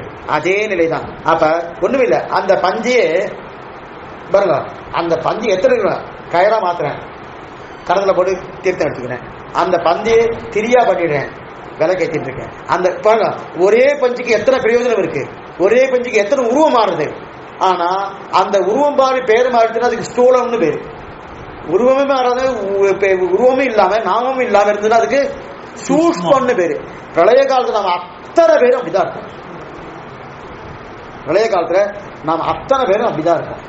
அது இல்லை. அப்ப இது இருக்கிற இல்லையா, அப்ப அது நாமரூபங்கள் விபாகம் இல்லை. ஆனால் அதுவே குடமா ஆயிடுச்சுன்னா, பொம்மை ஆயிடுச்சுன்னா என்னது, ஒரு மண் இருக்கு, மண்ணுக்கு நாமரூபம் கிடையாது, ரூபம் இதா இருக்க இல்ல. ஆனா அதுவே பொம்மை ஆயிடுச்சு, குடமா ஆயிடுச்சுன்னா அது நாம அதுவே தெரியாது இல்லையா. அப்ப நாமரூபத்தில் வித்தியாசம் வந்துடுது இல்லையா. அப்ப நாமரூபம் விபாக அனுகமாக இருப்பேன் அது ஸ்தூல அவஸ்தை, காரியாவஸ்தை. காரியாவஸ்தை காரண விசிட்ட பிரம்மம், காரிய விசிட்ட பிரம்மம். அதே நாமரூப விபாகம் இல்லாமல் சூஷ்ம அவஸ்தால இருக்கு இல்லையா, இந்த சேத்தனா சேத்தனோட அதுக்கு என்ன சூஷ்ம விசிட்ட பிரம்மம், சேத்தனா சேத்தன விசிட்ட பிரம்மம். அப்ப சித்தம் அச்சித்தம். இப்ப இதை கண்ணால பார்க்கணும், இந்த மண்டபத்தை பார்க்கணும், இந்த மண்டபத்துக்கு நல்லா தெரியாது, இந்த மண்டபத்துக்கு உருவம் இருக்கு எல்லாம் தெரியாதணும். இது என்ன ஸ்தூலம்னு இருக்கு. அதே இந்த மண்டபமே எதுவுமே இல்லை, பகவான் விட்டு இது அச்சித்தை போய் விட்டுன்றோம். விட்டுன்னு கொடுத்தா என்ன ஆகுது, அப்ப ஸ்தூலம்னு பேரு. அப்ப இத்தனையும் பண்றோம் இல்லையா, ஆட்கள் செய்யறா, சரீரம் செய்யறோம், கை செய்யறது, கால் செய்யறது, இந்த மாதிரி எந்த வித்தியாசமே பிடிச்ச பிடிய போல இருந்து வச்சுக்க, அதுக்கு சூஸ் பண்ணுது. பிடிச்ச பிடி என்னன்னா இன்ன வஸ்துவும் கிடையாது, எப்படி இருக்குன்னு சொல்ல முடியாது, எப்படி இருக்குன்னு சொல்லவே முடியாது, அந்த சொல்ல முடியாது இருக்கு இல்லையா, அதுக்கு சூஸ் பண்ண பேரு. அப்ப அத்தனை பேரும் அப்படிதான் இருக்கும். இப்ப நாம வித்தியாசம் பார்க்கணும், இத்தனை வித்தியாசம் அங்க இருக்காது, ஒண்ணுமே இருக்காது, எதுவுமே இருக்காது, எதுவுமே இல்லாம இருக்கக்கூடிய நிலை தான் அங்க. ஏன்னா அதுதான் பாஷான கல்பம் நான் சொல்றோம். அவன் சொல்றது விஷயம் வேற. ஏன்னா அவன் ரொம்ப அவஸ்தப்பட்டு சொல்லிட்டு இருக்கான், அது வைச்சேக மையாக நீ காஷான கல்பம் போல இல்லாதபடியால் தான் உனக்கு இத்தனை வம்பு வருதுன்றான். நாம கொஞ்சம் யோசனை பண்ணி பார்ப்போம். சில இடத்துக்கெல்லாம் போயிட்டு வந்துப்போம், ஒத்துப்படுவோம், போகாம இருந்துட்டு வைப்பாங்க, போயிட்டு இது வம்பை தேடிடணும் இல்லையா. அதே போல எனக்கு ஞானம் இருக்கிறபடி தானே இதெல்லாம் தெரிஞ்சுட்டு இருக்கேன், பாஷான கல்பம் போல இருந்தா எனக்கு இதெல்லாம் வருமா? ஒரு விதத்தில் அவர் சொல்லுங்க நடத்தானே இருக்கு, கஷ்டமே இல்லை. அங்க போனபடியால் இது வந்தது. அப்பவே சொன்ன அம்மா நீங்க போகாதுன்னு சொன்ன, நீ எதுக்காக பண்ண, நீயா பண்ணி கேட்கற பிள்ளையாட கேட்கறான் இல்லையா. அதே அதுக்கு ஞானம் இருக்கிறபடியாதுன்னா ஞானம் நசிச்சு போயிடுச்சுன்னா இவ வசிலே இருக்கா, ஏதாவது தெரியப்படுதா இல்ல, இப்ப கொண்டாடிட்டே இருக்கா, ஏதாவது தெரியப்படுறது, இப்ப அடிச்சுட்டே இருக்கா, ஏதாவது தெரியப்படுறதா தெரியாது. ஞானம் இருந்தா தான் அடிக்கிறது உணர்வோம். ஞானம் இல்லைன்னு வச்சுக்கேன், கோமா ஸ்டேஜுக்கு வந்தாச்சு வச்சுக்க, பிராணம் இருக்கு, அடிச்சா தெரியாதா, தெரியலையே. ஞானம் இருந்தா தான், ஞானம் இல்லைன்னா எது பண்ணாலும் தெரியாது. எத்தனை பேர் அப்படியே எதுவும் பண்ணிட்டு தென்னா தனா வென்று வண்டு பொருள் திருவேங்கிறது, அதையும் பெருமாள் பண்றாரு. ஆழ்வா பாட்டு கேட்டு இவ எது ராத்திரிலாம் பண்ணிட்டு இருக்காளே, அவ அடிச்சு பாருங்க ஒன்னும் தெரியாது. இது சொல்ற அந்த பாஷான கருத்து நம்மளால இந்த மாதிரி இருக்காச்சு, அதனால தான் தெரிகிற. அப்ப அதனால்தான் சில ஞானி அது இருந்துக்கிற, அப்ப ஒண்ணுமில்லாத கல்லு போல கத்து இருந்தாலும் இருக்கிறா இல்லையா. அதனால்தான் நம்மால அந்த மாதிரி இருந்தா நம்மால யோசிக்க முடியாது, நம்மால எந்த காரியம் பண்ண முடியாது. கர்ம யோகமோ ஞான யோகமோ பக்தியமோ எத்தையும் பண்ண முடியாது. பரபிரம்மத்தோடு அப்படியே ஒட்டுண்டு கிடப்போம் இது பிரளய காலத்துல. அப்ப நம்மால நமக்கு ஞானம் இல்லாத தசை மாதிரி தான் இருக்கும். ஆனா ஞானம் இருக்கு. ஞானம் இருந்து என்ன பிரயோஜனம்? இது போல இதே சாப்பிட்டு படுத்துட்டு இருக்காளே, ஞானம் இல்லைன்னு சொல்ல முடியுமா? அந்த அந்த மாதிரி அங்கே இல்லை, எக்ஸாம்பிளுக்காக சொல்லிட்டு. அதனால அங்க அச்சித்துன்னு சொல்லியிருக்காங்க. சித்து தான் அந்த இதுவும் சித்து தான், ஆத்மாவும் சித்து தான். அங்க ஞானம் இருக்கு, அதை வெளில வந்துட்டு அதுக்கு ஒரு சரீரம் ஏற்பட்டு வச்சுக்கேன், சரீரம் வந்துட்டுனாலே அது அர்த்தம். அதனால்தான் ஆத்மானுபவ காமன் இருக்கானே அவன் நகர மாட்டான். ஆத்மானுபவ காமன் இருக்கானே அவன் நகர முடியாது, சரீரம் வந்தால் தான் நகர முடியும். தன் ஆத்மாவை தானே அனுபவிச்சுன்னு போவான். அப்படியே இன்னொருத்தரோடையும் சேர மாட்டான். இன்னொருத்தரோட சேர்ந்தாலே இன்னொரு ஆத்மா அனுபவிக்கணுமோ, இன்னொன்று அவன் கண்ணே படாது. அவன் ஒரு கண்ணீர் தான் படத்துக்கு அவனுக்கு ஒண்ணுமே இல்லை. அந்த ஆத்மாவை அனுபவிச்சுட்டு அனுபவிச்சு அப்படியே தான் வந்து வேற எதுவுமே அவனுக்கு தெரியாது, வேற எந்த நிலையும் அவனுக்கு தெரியாது. அதைத்தான் இங்க தெரிவிக்கிற. அப்ப இதைத்தான் அது நம்மளால யோசிக்க முடியாது, ஒன்றும் பண்ண முடியாது, அந்த நிலையை தான் தெரிவிக்கிற. அப்ப பிரளய காலத்துல இது நிலை. இதைத்தான் சாந்தோக்கு உபநிஷத்து சதவு சோம்ய இதமக்ராசி ஏகமேவ அத்விதீயம், பரபிரம்மம் ஒன்றாகவே இருந்தது.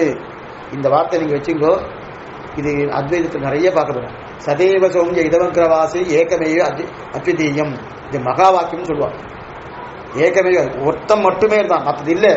இன்னொன்னு இருக்குன்னு நீ நினைச்சியானா நீ அஜ்ஞானி. அதையும் சேர்த்து சொல்றது.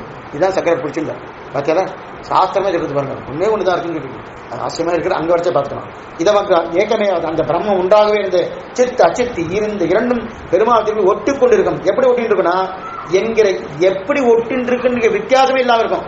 சித்துக்கள் ஆத்மாக்களாக போய் ஒட்டின்னு இருக்கும், அச்சித்தெல்லாம் அச்சித்தாக போய் ஒட்டின்னு இருக்கும்.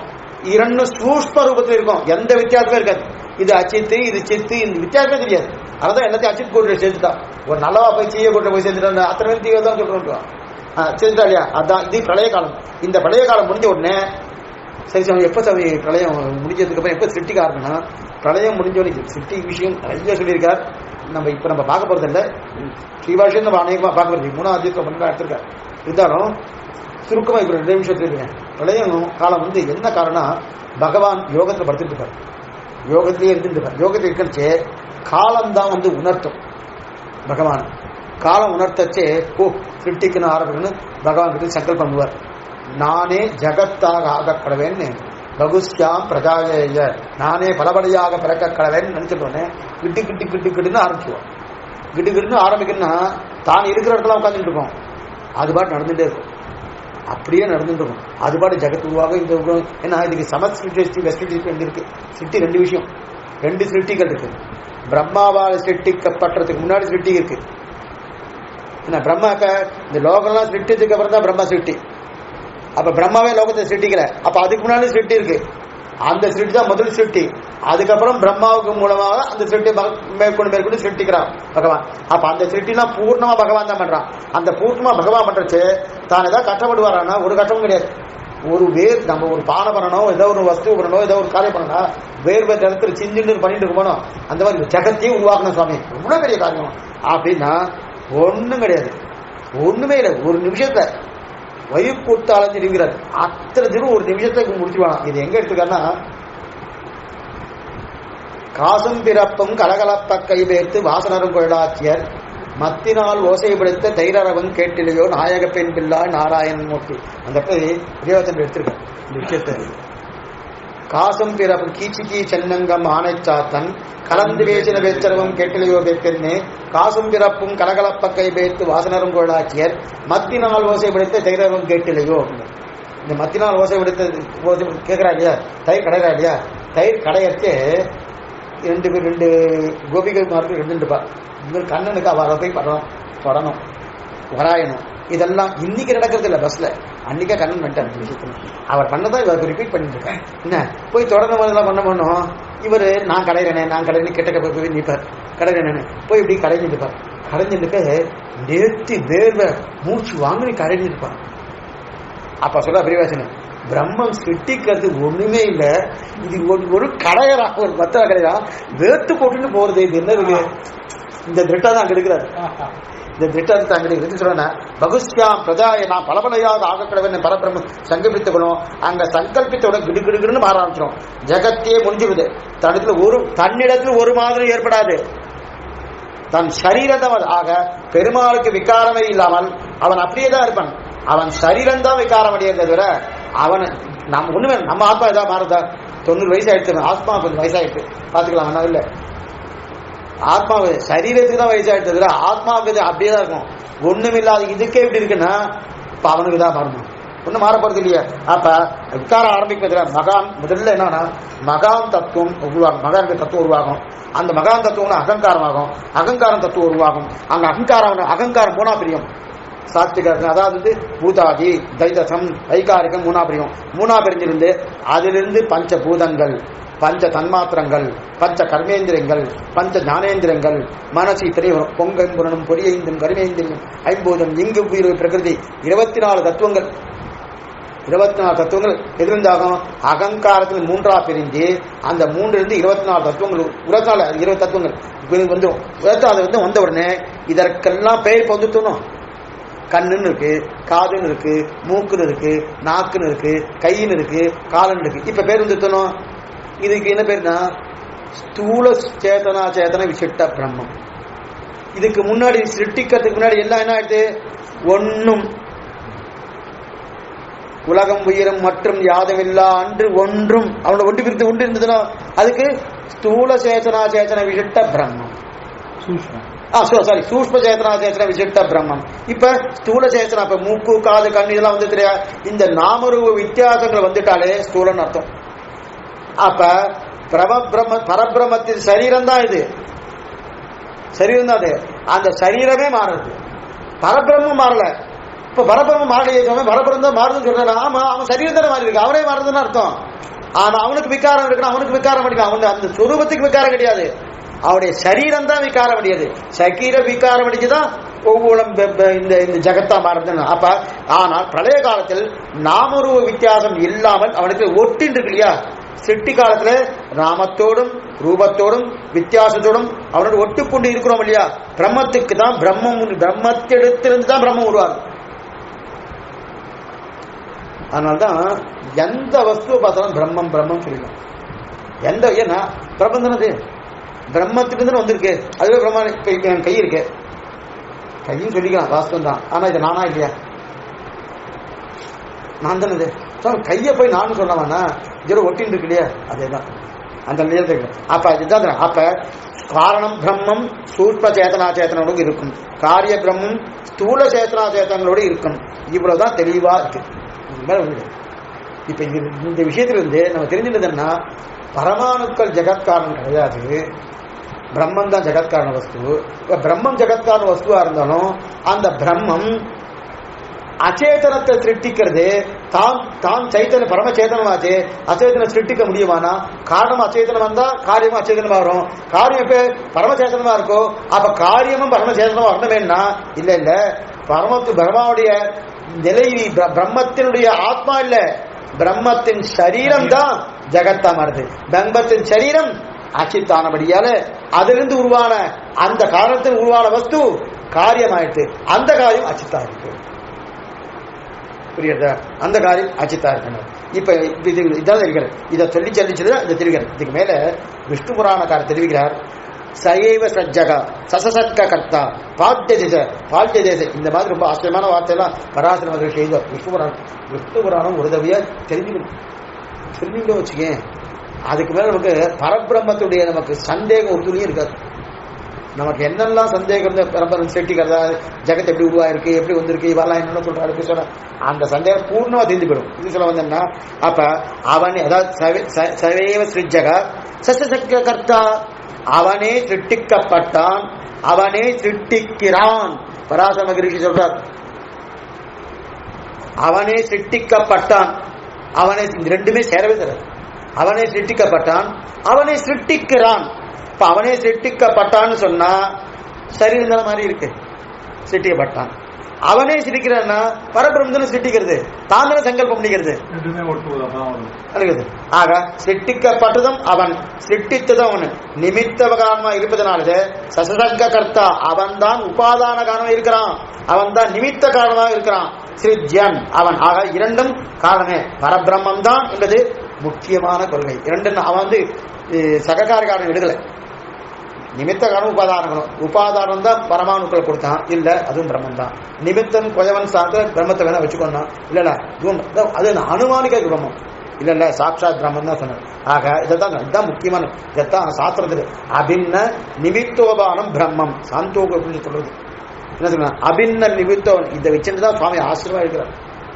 இதை வச்சுதான் சுவாமி ஆசிரியமா இருக்கு. அபின்ன நிமித்தோபானம் பிரம்மம் பாக்ய தேச பாக்ய தேசகா. இந்த ஜெகத்தை சிருஷ்டித்தார்களா?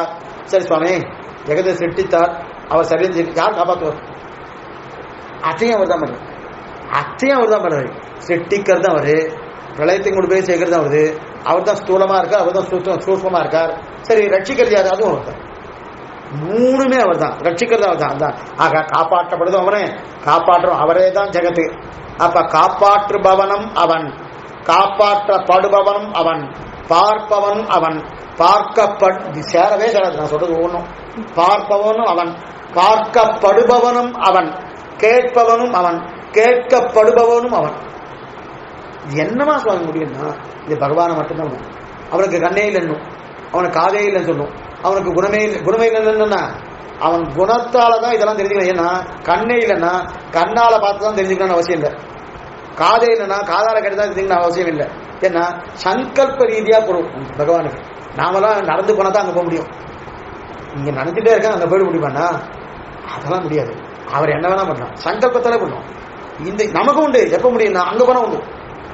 ஸ்ரீவைகுண்டம் போனா உண்டு. சங்கல்ப ரீதியா அங்க என்ன பண்ணிக்கலாம். அதுதான் கடைசியில் தெரிவிக்க அபகத மாவிஜரகா குமுர்த்துக்காக அபிபாச சத்திய காமகா சத்திய சங்கல்பகான்னு கடைசி ரெண்டு இருக்கு இல்லையா. அது நாம நினைச்ச காரியத்தை நிறைவேற்றி கொடுக்கக்கூடிய சாமர்த்தியம் அங்க கொடுக்கணும். நினைச்ச காரியம்னா இங்கிருந்து 2 நிமிஷத்துல அங்க போகணும். இங்கிருந்து 2 நிமிஷம் திருவள்ளிக்கணும் போகணும்னா ஃபிளைட் வந்தாலும் போக முடியாது. ஆனா அங்க போயிட்டு வச்சுக்க போயிடலாம். அங்கே எப்படி போக முடியாது? திருவள்ளிக்கனே அங்க வந்துருக்கு. இங்க பார்த்து எங்க வேணா இது வேணா பண்ணிக்கலாம். இதுக்குள்ள பார்த்தா அப்ப அவரே தான் சிருஷ்டிக்கிற. கேட்பவனும் ருஷிப்பவனும் அவன், ருஷிக்கப்படுவதும். ஏன்னா ரசோவை சக ரசச்சுக்ஷேவாயாம் தத்வானந்தி பவதி. ருஷிப்பவன் ஆயிட்ட, ருசிக்கிறான், வரரசத்தை ருசிக்கிறான். பழமே அவன் தான். சேரதா பாருங்க, ஒன்னு ருசிக்கிறவனா இருக்கணும், இல்ல ருசிக்கப்படுவதா இருக்கணும். ரெண்டுமே. பழமும் அவனே, அந்த பழத்துக்குண்டான ருசியும் அவனே. ருசிப்பதவனே, ருசிக்கப்படுவனே, எல்லாமே காரணகாரிய பிரம்மத்துக்குள்ளே சூஷ்ம காரண பிரம்மம், ஸ்தூல காரண பிரம்மம். இந்த பிரம்மத்திலிருந்து தான் பிரம்மமே உருவாகிறது. பிரம்மத்திலிருந்து வேற எதுவும் உருவால, பிரம்மமே பிரம்மத்திலிருந்து தான் உருவாகும். இப்ப இது அத்தனை ஜெகத் சர்வம் சரீரந்தே, ஜெகத்தே பரபிரம்மன் தான், மற்றது கிடையாது. அதான் தெரியாது. ஆக பரமாணுக்கள் பிரம்மத்தை ஒரு நாளும் உருவாக்க முடியாது. அதற்கு மேல சர்வசக்தியே, சங்கல்ப சக்தியே கிடையாது. ஏன்னா அதுக்கு சங்கல்ப சக்தி இருக்கா? பரமாணுக்கள் அச்சித்தாச்சு, சங்கல்ப சக்தி இருக்கா? சங்கல்ப சக்தியே கிடையாது. எப்படி உருவாக்கும்? உபாதான காலம் இரண்டும் சேர்ந்தால் விடப்பட்ட அவயங்கள் இருக்குமோ, அந்த அவயமே கிடையாது. உன் பரமாணுக்கள் சொன்னா நிற்கவே நிற்காது என்று வைசேஷிக ஞான மதத்தை நிரசித்தார். விசிட்டாத்வைதை தெரிவித்தார். ஏ பகவானே, உன்னை போய் தேவையில்லாம இந்த பரமாணுக்கள் போய் சொல்லிட்டு இருக்கானே, சொல்றது உன்னை போய் தேவையில்லாம தங்கடான பாத்துக்க. நீ இருக்கச்சு உன்னை போய் நீ இன்னே பரமாணுக்கள் சொல்றானே, எப்படிப்பட்டவனா இருக்கான்? பரமானு நிமித்த காரணம் தான் ஈஸ்வரன் அபேட்சம் வேண்டும். உபாதான காரணம் வந்தா ஈஸ்வரன் தான் இருக்கான் இல்லையா அப்படின்னு தெரிவிக்கிறார். அதுக்கு மேல ஆச்சரியமானு தெரிவிக்கிறார். அதாவது அவன் இல்லாமல் அணுவும் அசையாது. கேட்டுக்கணும், அவன் என்று அதுவும் அசையாது. ஆச்சரியமான வார்த்தை போட்டுக்காரு இந்த சுவாமி சொல்றார். அவன் என்று அணுவும் அசையாது சொல்றான் இல்லையா? ஆனால் இவன் சொன்னது என்னதுமா, அணுவே போதும் அவன் அசைய வேண்டான்ட்டு. பரமாணுக்கள் போய் அவன் அசைய வேணத்தின, அணுவே போதும் அவனன்றி அணுவும் அசையாத வார்த்தை. இவன் என்ன சொல்றான், அணுவே போதும் அவன் தேவையில்லைன்ட்டு, அவன் தேவையில்லைன்றான், அவன் தேவையான. இப்ப வித்தியாசம் என்னன்னா, அவனன்றி அணுவும் அசையாது என்று சொன்னதை விட்டுட்டு அணு அசைத்து ஜெகத்தை உருவாக்கணும் அப்படின்னு நம்ம சொல்றோம். அவனன்றி அணு அசையாதில்லை, அணு இருந்தா போறோம், அணு அசைத்து ஜெகத்தை உருவாக்கினா உன்னுடைய மதம் அசங்கதம் அப்படின்னு சொல்லி அந்த மதத்தை பூர்ணமாக கண்டிக்கிறார். ஆச்சரியமான மதம். ஆச்சரிய மதம்னா சிலதெல்லாம் கேட்கச்சே இது உண்மையாத்தான் தோணும், சரியாத்தான் இருக்கு. ஏன்னா காரண காரிய பாவத்துல இல்லைன்னு சொல்லவே முடியாது. நாமும் ஒத்துருக்கோம், சாஸ்திரம் ஒத்துருக்கு. அந்த காரண காலத்துல என்ன ஆச்சரியமா எடுத்துருக்கு காமிச்சிருக்கா சுவாமி. என்ன அச்சித்தாலத்தான் அச்சித்துக்கு வர முடியுது. அப்ப அச்சித்து அங்கே அச்சித்து இருக்கு. அந்த காரணம் எதுவோ அந்த காரியத்துல வருதுனால பகவானுடைய சரீரம் அச்சித்தானபடியாலே இங்கேயும் என்ன இருக்கு, அச்சித்தான இந்த பிரகிருதி மண்டலம் உருவாயிடும் தெரிவிக்கிறார். ஆச்சரியமான விஷயம். இதனோடு இந்த பரமாணு ஜெகத்காரண வஸ்து அப்படின்னு தெரிவித்த இந்த நையாயிக வைசேஷிகன் முட்டுப்பெற்றது. ஆனா இன்னொருத்தரும் ஆட்சேபிக்கிறான், பரமானு தான் ஜெகத்காரணம்.